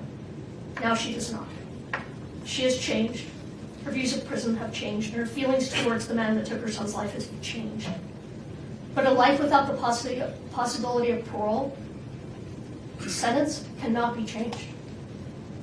If Kouri and Eric's boys someday change their mind, and it is too late to say something different than what they've said today, this day will become one more day that haunts them. If in 30 years they still do feel as they do today, they will have the opportunity to express those feelings. But don't allow their statements at age 9, 12, and 13 become another tragedy, another trauma that they may end up suffering as adults. A sentence that doesn't allow even the possibility of parole is a sentence that tells the world there is no hope. There is no growth. There is no change. There is no room for forgiveness. There is no room for love. That we are all our worst act and will never be anything more. And that is not the human experience. In a world where humanity is waning, act with humanity. In a world where hatred is encouraged, act with kindness. In a world where forgiveness is seen as a weakness, act with compassion. A sentence of 25 to life with the other charges turned concurrent reflects the seriousness of this offense, takes into consideration the totality of the circumstances. Further, it follows the recommendation of the pre-sentence report, and it is the appropriate sentence in this one. Thank you. Thank you, Ms. Lewis. It is 12:55. We're going to take a break until 1:25 to make sure Ms. Richins gets an opportunity to use the restroom and eat something. Mr. Bloodworth, you look like you have something to say. Your Honor, does the court want to hear from the state one last time before she allocates? I do not. I have this firmly in hand. I would like to make it clear, in case there was any ambiguity, that the court has considered and is denying defendant's request to strike portions of the state's sentencing memorandum. Yes, thank you. Court will be in recess until 1:25. Let's make sure that Ms. Richins gets something to eat. Thank you.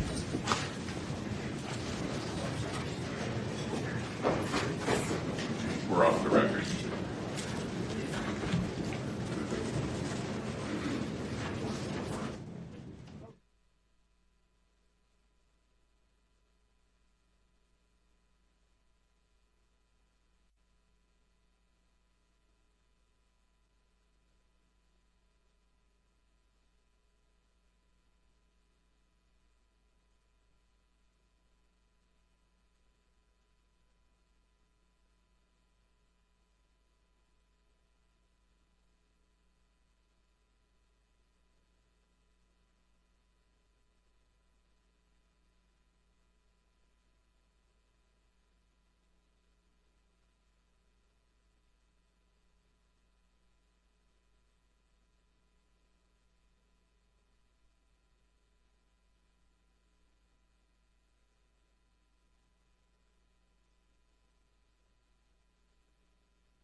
right, we're back on the record. This is case 231-500-139.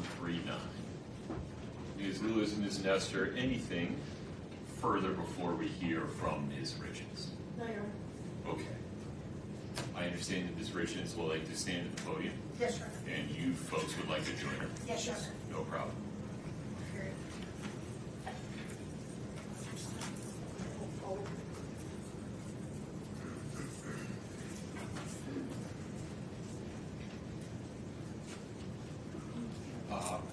There should be Kleenex up there if you need it. Is there more water?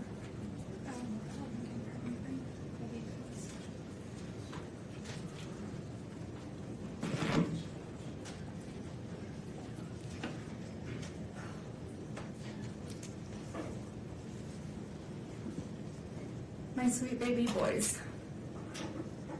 I know that today you don't want to speak to me, have a relationship with me, or you may think you hate me, and that's okay. I will never be angry at you for your feelings. When the day comes that you're ready, I will be here for you, waiting for you, and loving you. But I need you boys to know and understand that I have been desperately trying to get in contact with you any way that I can for years. That all of my communication has been completely cut off from you since early 2024. And now I will use any opportunity I can to get a message to you. Even if that means sharing it publicly to the world, fully restrained, in my jail clothes, in one of the most horrible situations possible. I don't care, and I'm not embarrassed or ashamed by any of it. All I care about is you boys. I will do whatever it takes for you to hear the truth from me and to come home to you. For the time being, I don't know when that is or when my next opportunity will be. So for now, bear with me as I have tried to consolidate everything I've wanted to share with you for the last few years, with everything I want you to know until I'm able to speak to you again, and one long message. And although you may not be ready to hear it today, that's okay. My hope is one day you will be. May 6th of 2024, temporary custody was transferred from the state of Utah Child Services to your Aunt Katie and Uncle Clint. My last video call with you boys was several weeks prior to that, around April 24th, 2024, when you were still in the state's custody. Once temporary custody was transferred to Katie and Clint, against my wishes, they cut off all of my communication between you boys and I. It was years before I would ever have a trial. I warned social services that if they gave custody of you to the Richins family, it would be the last time I would be able to see or speak to you boys again. And your opinion of me in this case and wild allegations would soon mirror those of the Richins family. And that's exactly what happened.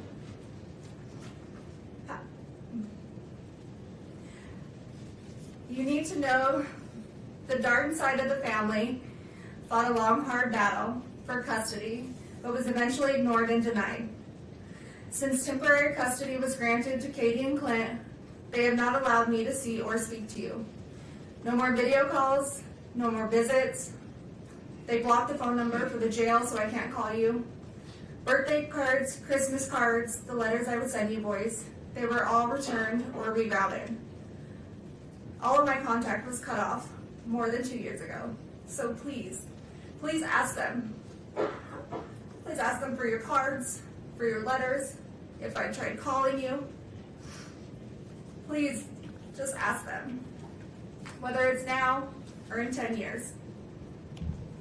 The one thing I need you boys to know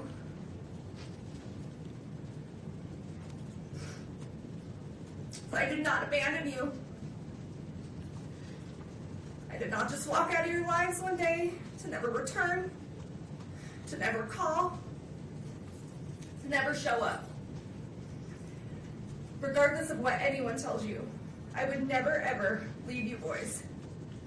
And I am so sorry if for even 1 second you thought that I did. If for even 1 second you thought that I didn't love you. because that couldn't be further from the truth. You boys are my world, the reason I continue to wake up every day and fight to come home. You're my reason for living. I understand that you're in a difficult situation, mentally, emotionally, and physically. I understand you guys have been through an extremely difficult time this past 4 years. You should never have to deal with such tragedy, and I am so sorry that you are going through this. You boys have the right to be angry, and sad, and confused, feel in survival mode, have questions.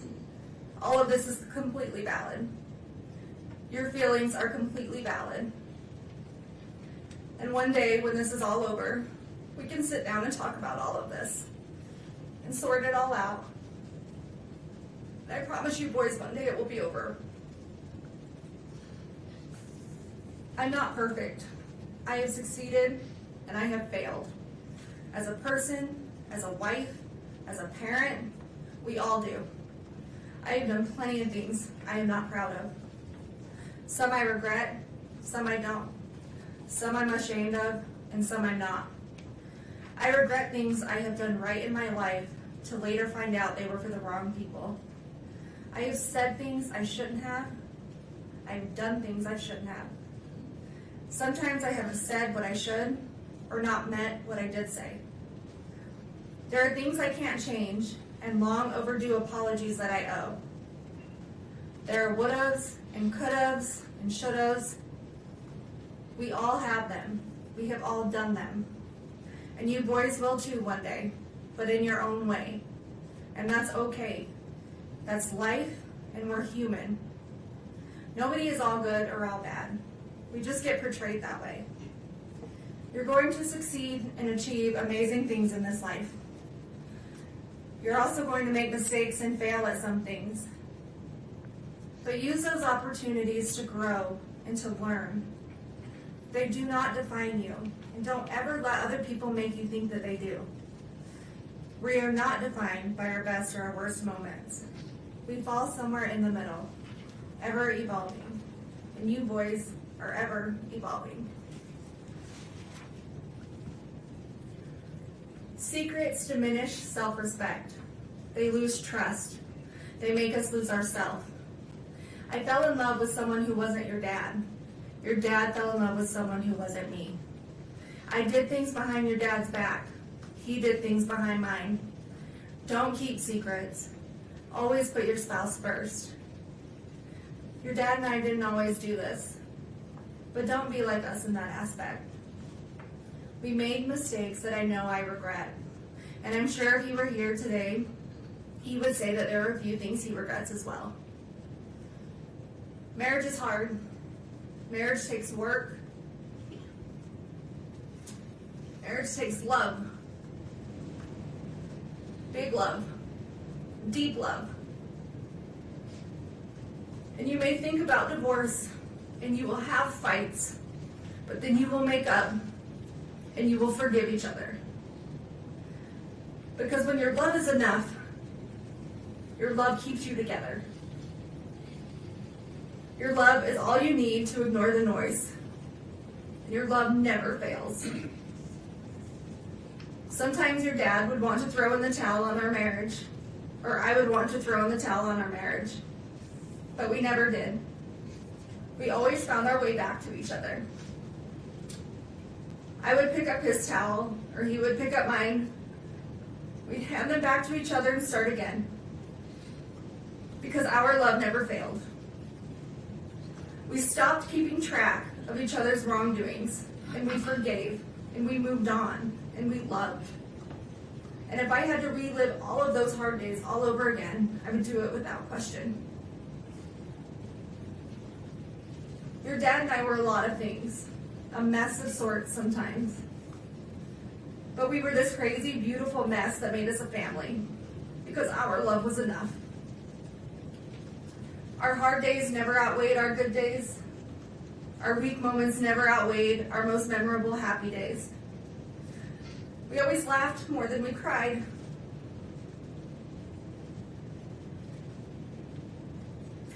failed at some things, but we never failed at loving you boys. Our love was enough to make our house a home. Our love was enough to stay together, to raise you boys. Our love was enough to forgive each other when others said that we shouldn't. To do things for each other others may disagree with. Our love was enough to protect each other, even though it may cost us everything. Love can make you lose yourself. Sometimes it makes you do things you know you shouldn't, but knowing it's not wrong at the same time. Because your spouse is your person, and your love is enough.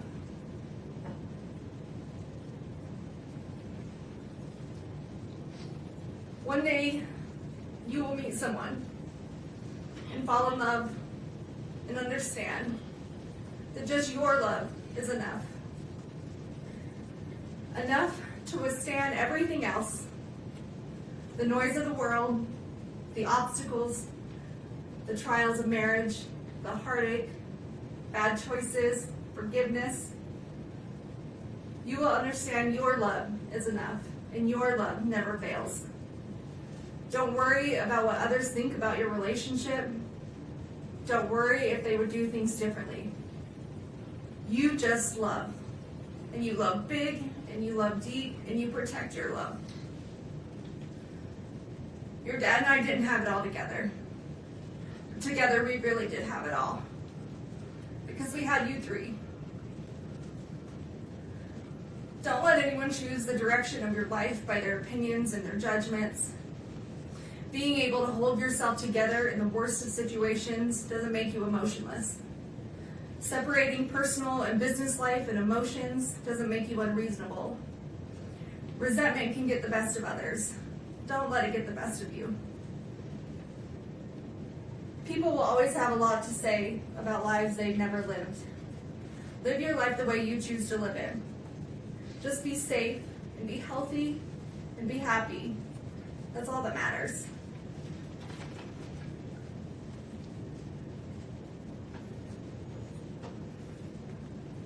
Sometimes people will want you to believe that life is simply black and white. That situations are black and white, but they're not. Life, situations, they are full of color. At the very least, shades of gray. Always question the color, even if you're only questioning the gray areas. Keep an open mind. Question situations and stay curious. You will have some people in your life tell you how their love for you is unconditional. But once your most private life has been revealed, you quickly find out just how conditional their love actually was. Choose the people you hold close to your heart wisely. And always be the friend that walks into somebody's life when everyone else chooses to walk out. Always remember, the only people you owe your loyalty to are those people who never made you question theirs. Every day you wake up, you get a second chance at life. To do whatever you want. Be whoever you want. To succeed in all your dreams. Take the day and run with it. It's a blessing. Don't take it for granted. Sometimes you will have hard days when all you want to do is count all the ways things are going wrong or have gone wrong in your life. In that moment, stop, take a minute, take a step back, take a breath, and switch your thinking to count all the ways that it has gone right. All the good that has come to you boys. All the grace, the blessings, and the love. Remember that anyone can give up on something. That's the easy way out. True strength comes when everyone is expecting you to fall apart, but you hold it together, persevering through the hardest of times. Always persevere. Always prove them wrong. Because you boys don't give up, and you boys will never quit. There's always going to be someone out there ready to tear you down, misrepresent you, lie about you, tell half-truths, and judge you. They will judge you on decisions you do or don't make, what you did or didn't do, what you did or didn't say, They will take out of context and twist your words. They will judge you on your emotions or the way you grieve. You may show too much emotion, you may not show enough. They will tell you you're not grieving correctly, you're too angry, you're too sad, you're holding it together too well or not well enough, or maybe you're too ambitious. They will judge you on your demeanor, if you cry, if you don't cry, if you don't do anything at all. And all of this will get misinterpreted into something that it's not, formed by the opinions of who's ever creating it. And then silence is also too often misinterpreted and misjudged. But when people behave that way, it has much more to do with them personally than it does you. Everyone's entitled to their opinion. It doesn't make it true. Remember who you are and what you stand for, the truth, and ignore the noise. Ignore their noise. Ignore their egos, their entitlement, and their biased judgment. Those who abuse the power and the positions they hold will have a higher power to report to one day, and that higher power holds the final truth, their final truth. Don't ever let someone tell you how to show emotion, how you're supposed to react to any given situation. Don't care what others think about you, what others say about you, just let them talk. Just be you, be yourself, be authentic, be genuine. Because those who truly know you, who truly love you, is all you need.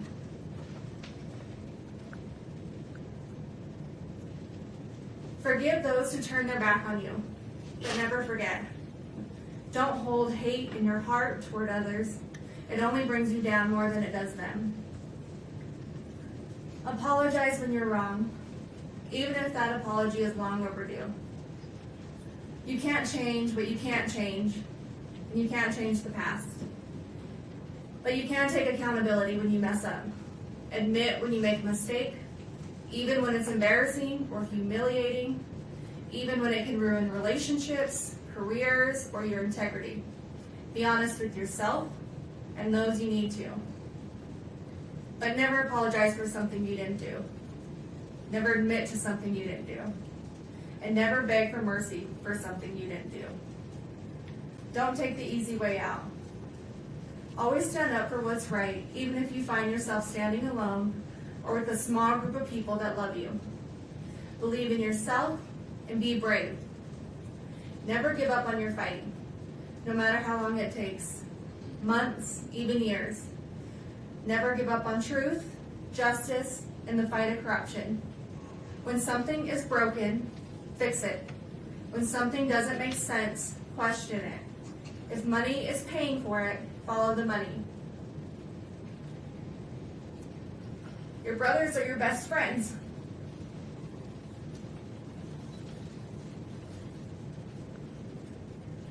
Your dad and I raised you boys that if you cared about nothing else in this world, you care about each other.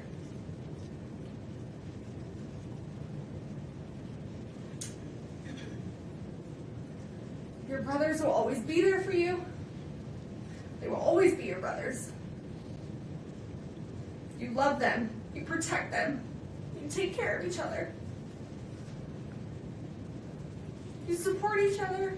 You help each other. And you trust one another. You be loyal to one another. And you keep each other safe and healthy and happy. And you stay together no matter what.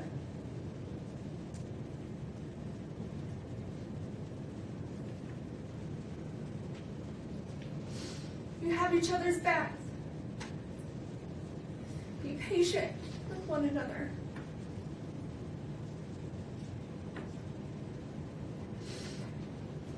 Don't keep track of wrongdoings. Let them go. Forgive. Move on. Show compassion, empathy toward each other. And never go a day without telling one another you love each other. Because you are never too old, or too cool, or too busy to love each other.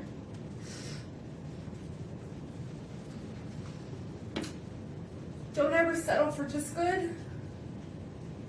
Go for great. In school, in your career, in hunting, in fishing, and your relationships and your goals exceed expectations. Be like your dad. Be generous. Be charitable. Stay humble. Give when you have too much.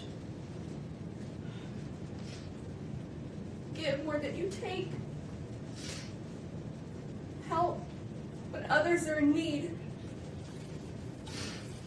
Serve your community. Be like your dad.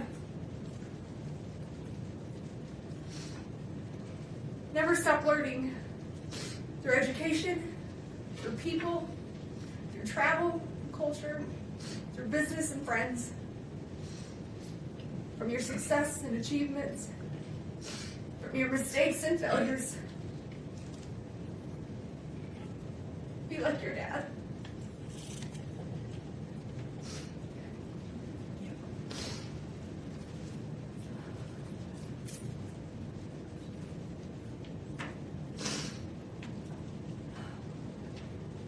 Love the outdoors. Find your peace, your therapy, your heart and soul on the top of a mountain somewhere where it's quiet, where it's calm, where you will be able to feel the spirits of those that you love and miss the most. Be like your dad.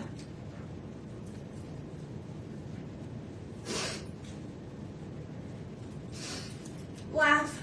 Laugh often. Laugh loud. Laugh when you want to cry. Laugh when you're mad. Have that laugh that everyone recognizes and no one will ever forget. Even when you're gone. Be like your dad.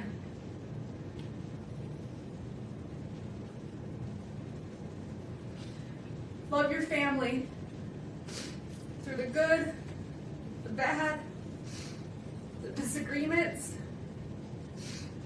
the back and forth arguments. Choose forgiveness. Choose love. Choose happiness. Be a loyal brother. Be a noble son. Be like your dad.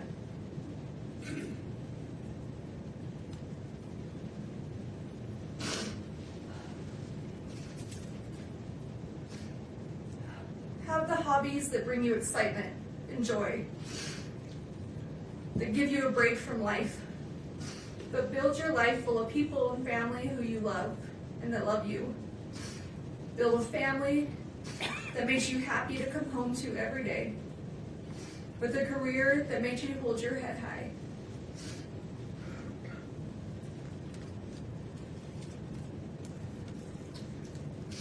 Be the friend everyone wants to be friends with, the dad that everyone wishes they had. Be like your dad.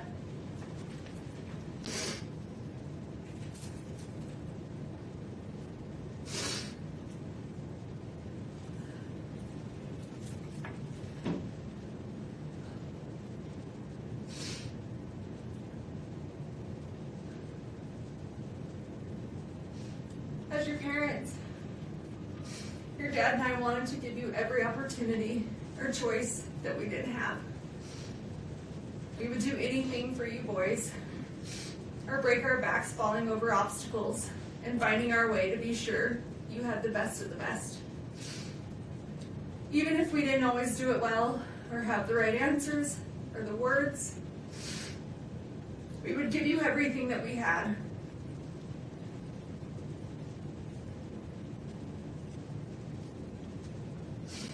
But the one thing I can't give you boys are the answers that you want the most. Because I can't give you something that I don't have. An explanation that I just don't know.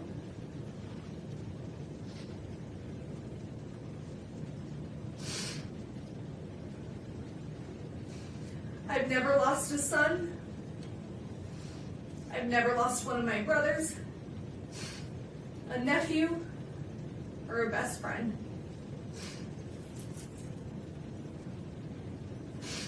But I did grow up with a single mother, and I have lost my father.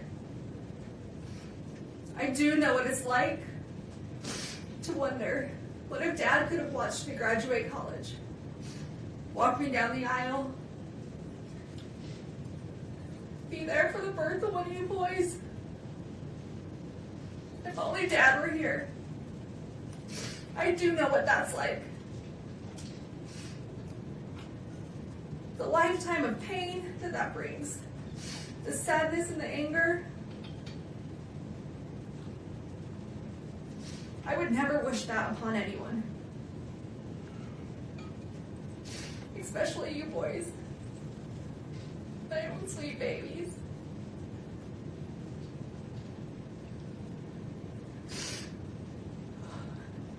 It's a lifetime of what ifs and if onlys, an empty hole in your heart where your dad's supposed to be. He's supposed to fill. He's supposed to walk through life with you, with us, with our family. I do know what that's like. So murder, an attempted murder, 4 years later, and it's still hard for me to say those words out loud. They get caught in my throat. They turn my stomach. And I try to avoid them as much as possible. Because it makes me physically sick to think about. But still to this day, I can't believe this is real sometimes. That this is our life. That this is my life. Convicted of taking one of the people out of my life who filled it the most. My husband, the father of my children,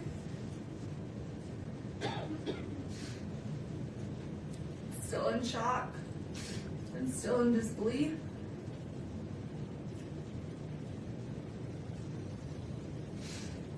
Accused and now convicted of such a heinous crime.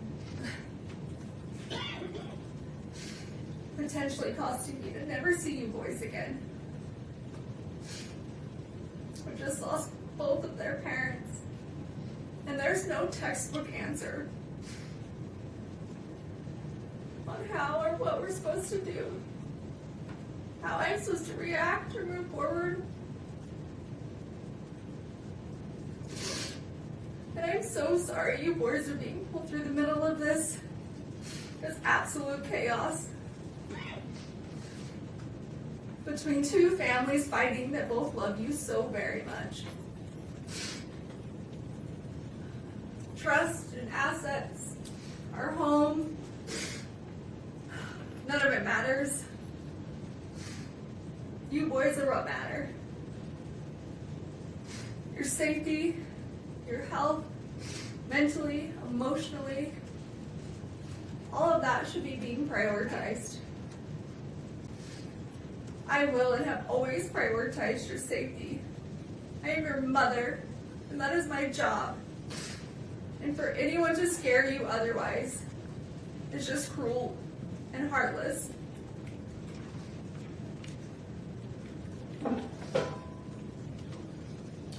I'm sorry that 8 people from a jury who have never met you or me or our family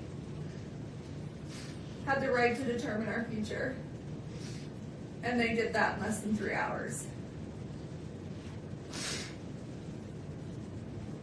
In a perfect world, there might be justice. But in a perfect world, nothing ever goes wrong.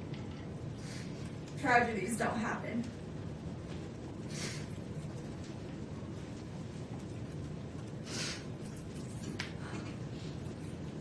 Some think a verdict or the sentencing will be the answer that they seek or that they need.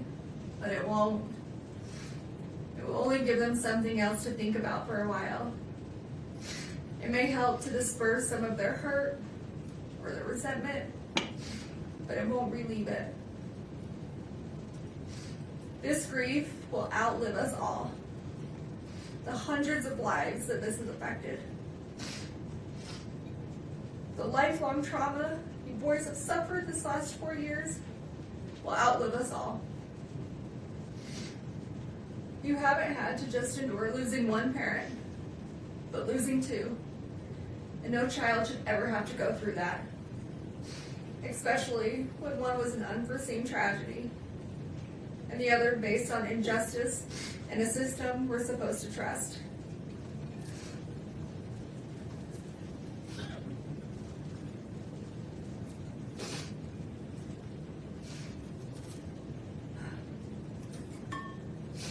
Your dad's memory will always be the kind that's a physical hurt, a tightening in your chest when you think of him, particularly on days like today, his birthday, because he was so loved that no verdict or sentence will ever be able to release that kind of suffering.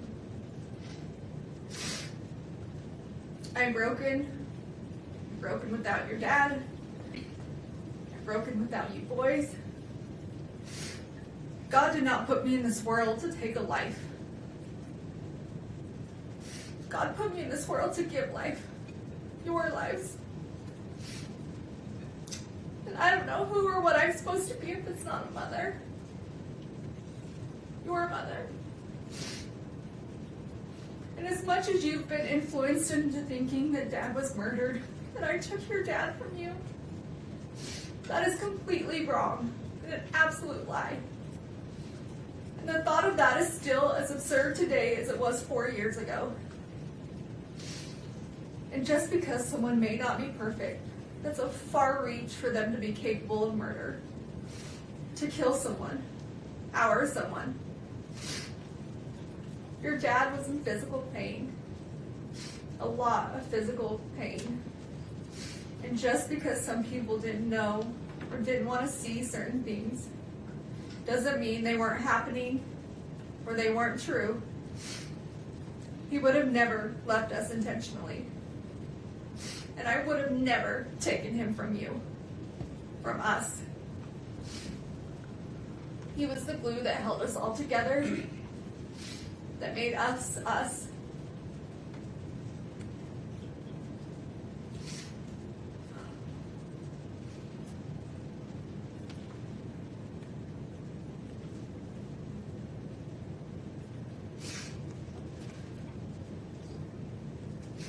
Every little boy needs their father. Because he's supposed to teach you the things that I could never explain.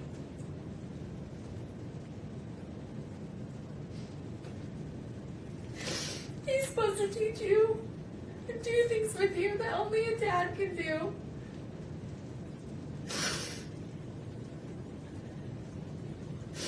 And only he could give you those life lessons between a father and a son.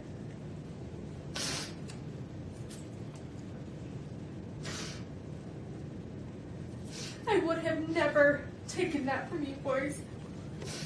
I know how much you need him, how much you loved him.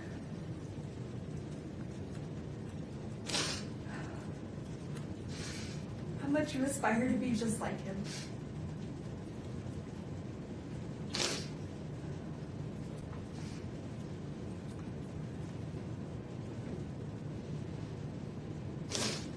And I would have never taken that from you.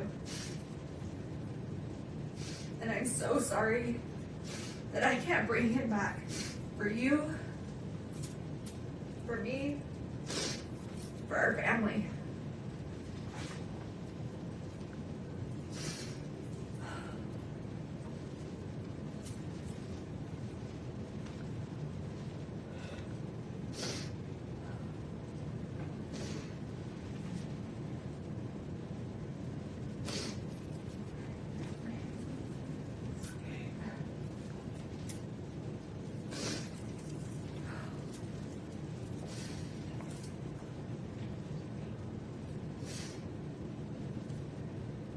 can beat myself up all day about how I could have been a better person or made better personal choices.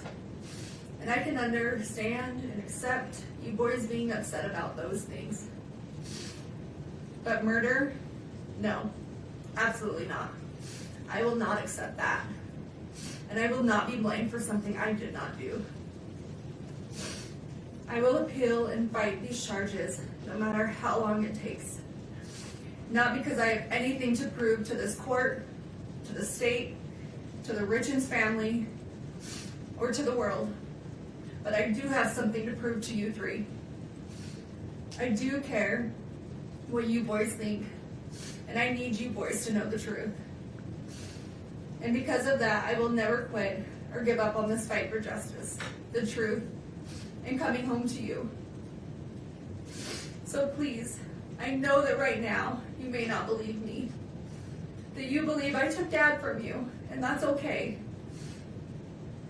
I still and will always love you, and I'm asking that you please just don't give up on me. I'm coming home, not today, not this year, but we're going to make this right.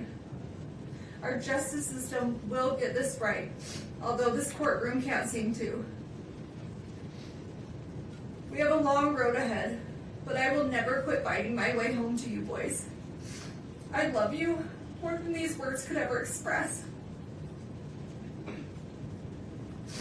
I loved you before I ever met you. And I will love you long after I'm not here to say it. And every minute of every day, I miss you boys more and more. And I think about how much I wish I could be with you, and this nightmare would go away. And we could have our family back. This entire situation isn't fair to anyone, but it's especially not fair to you three. And you boys are all that matters.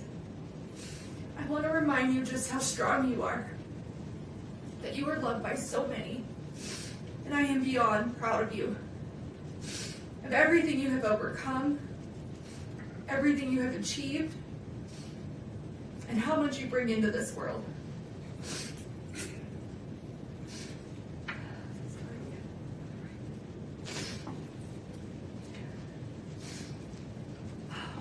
You boys have been through so much, and I wish I could take away all your sadness and all your pain. Tell you how much Dad and I love you, and that everything's going to be okay.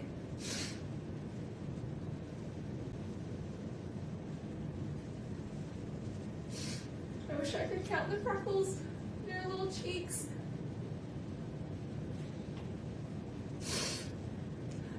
Read you books before bed. And help you with all your homework. I wish I could help you through your toughest nights and hear your laugh through your happiest days. But for now, that's just not the way it is.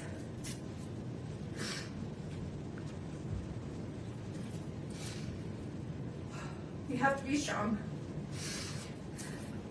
We have to remember that our strength grows in these moments. But we don't think we can go on. But we keep going on anyway, because we have to push through these hard days. Because in the end, at the end of this war, it will be so worth it. But I need you boys to always keep pushing through these hard days, because this will come to an end. I just need you to hang in there. Listen to your little hearts. Listen to your little bellies for the truth. Before you were told who to be and what to believe, remember who you are. Remember who we are. Remember our family. I will continue to call you every day, even if my calls are blocked. Just so you know that I'm here. I've always been here. and I will always be here. My cards, my letters, they will never stop. I will never stop. I love you forever, Mom.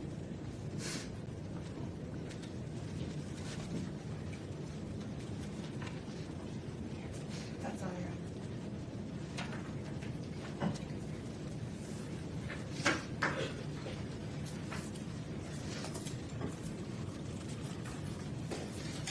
All right, ladies and gentlemen, a fair reminder. While inside the courtroom, everyone involved in this process must be treated with respect. We cannot have any outward reactions inside the courtroom. If any of you feel overcome with emotion, frustration, anger, whatever, of any kind, please remember just to look down. Keep your hands folded in your lap. The court has considered the following information: the evidence, information, arguments, and recommendations provided by counsel on the record today,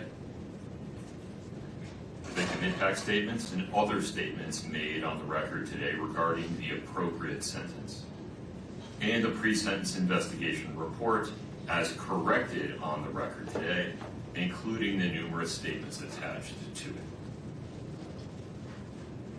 In addition, the court has considered each of the factors set forth in Utah Code 76-3-201 subsection 2B and has prioritized those factors as required by section 201-2C.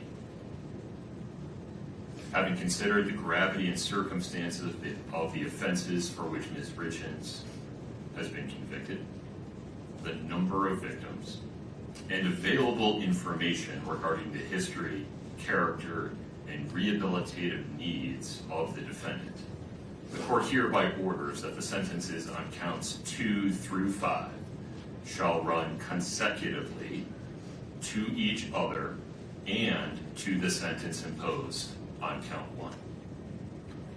Moreover, the court exercises its discretion and chooses to impose no fines related to any sentence in this case.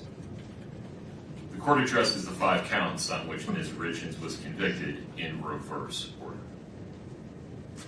Ms. Richins, based on your conviction on count 5, third-degree felony forgery, the court hereby sentences you to an indeterminate prison term not to exceed 5 years.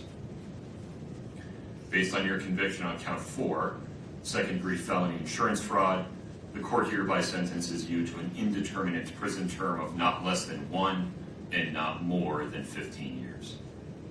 Based on your conviction on count 3, second-degree felony insurance fraud, the court hereby sentences you to an indeterminate prison term of not less than 1 and not more than 15 years. Based on your conviction on count 2, first-degree felony attempted aggravated murder, the court hereby sentences you to an indeterminate prison term of not less than 5 years, and that may be for life.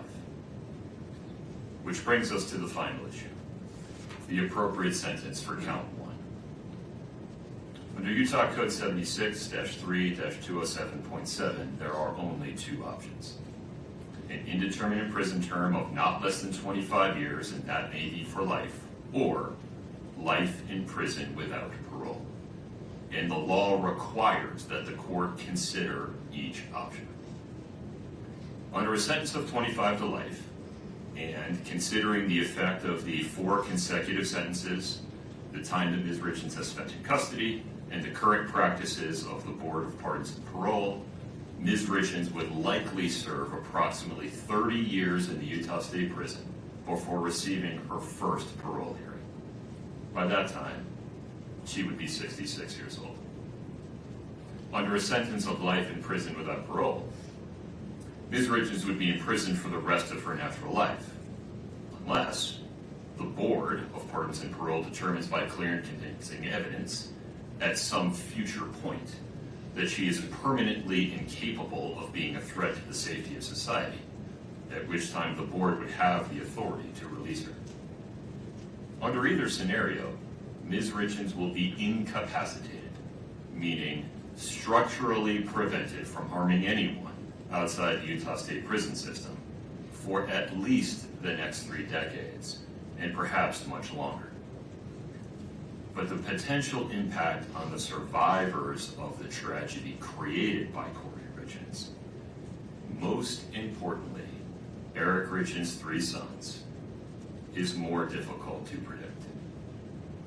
On one hand, if the court sentences Ms. Richins to life without parole, one or more of those young men may come to resent that the court eliminated any opportunity they might have in the future, decades into the future, to express an opinion as adults with substantial life experience about whether their mother should, for example, be allowed to die with dignity.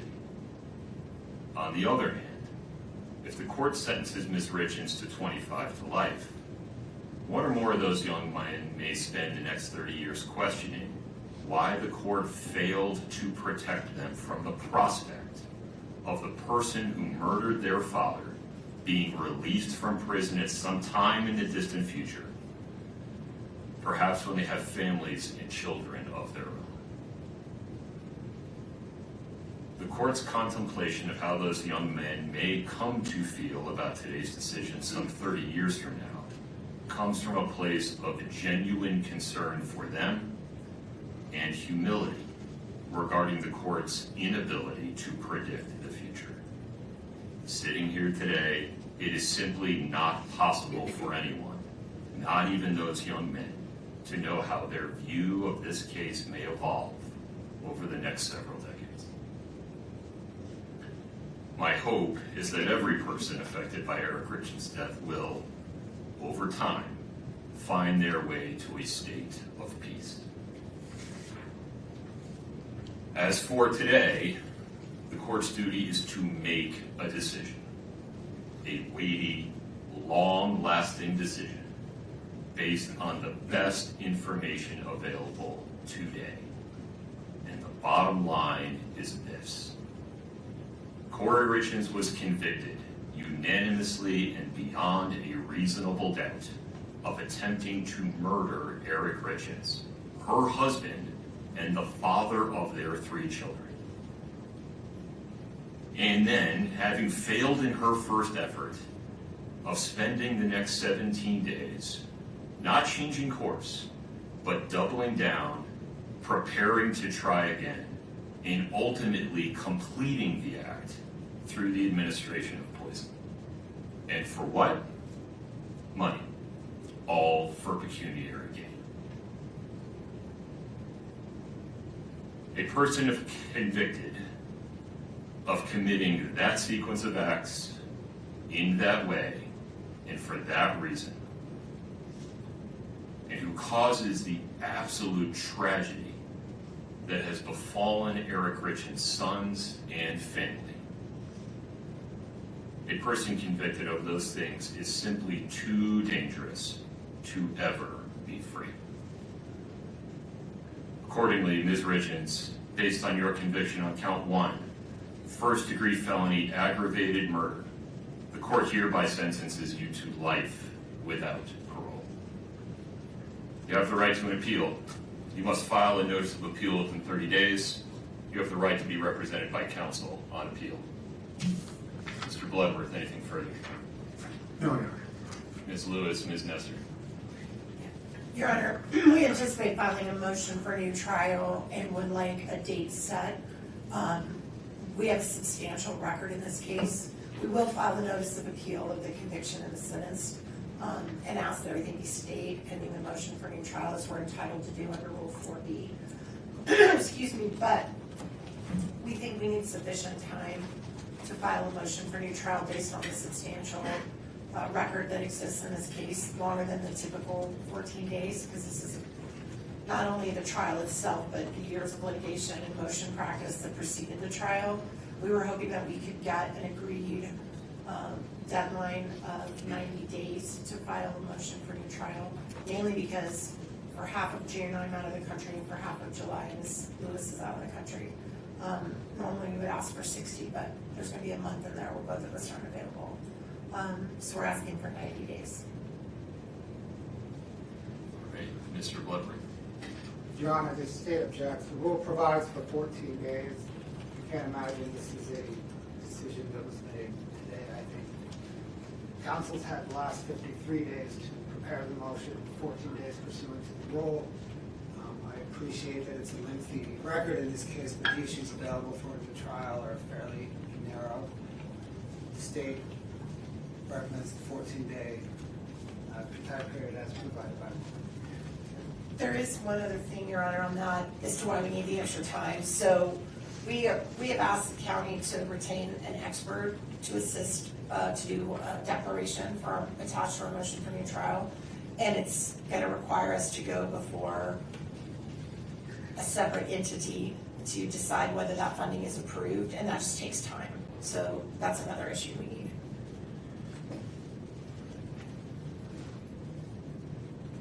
I feel like there's more that I need to know in order to make this decision. And so I can also appreciate why a defendant is concerned about the 14-day deadline so they do not lose that opportunity. Sitting here today with very little information and the state having very little opportunity to respond to this idea, I'll extend your deadline to 28 days. But within that time, if you want to file a motion to extend it, Ms. Nestor, with more detail, you have 14 days to file that motion.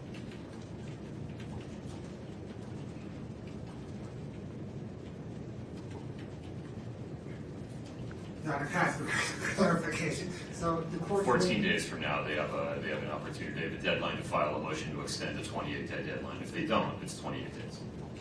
Gotcha. I acknowledge that that 28-day deadline may cause practical difficulties for the state's team, and if I need to extend the state's response deadline, I will certainly give that fair consideration. Understood. Ms. Nestor, Ms. Lewis, anything else today? Ms. Richins, you are hereby committed to the Utah State Prison and remanded to the custody of the Department of Corrections. This court is in recess. Please follow the deputy's instructions. We're off the record.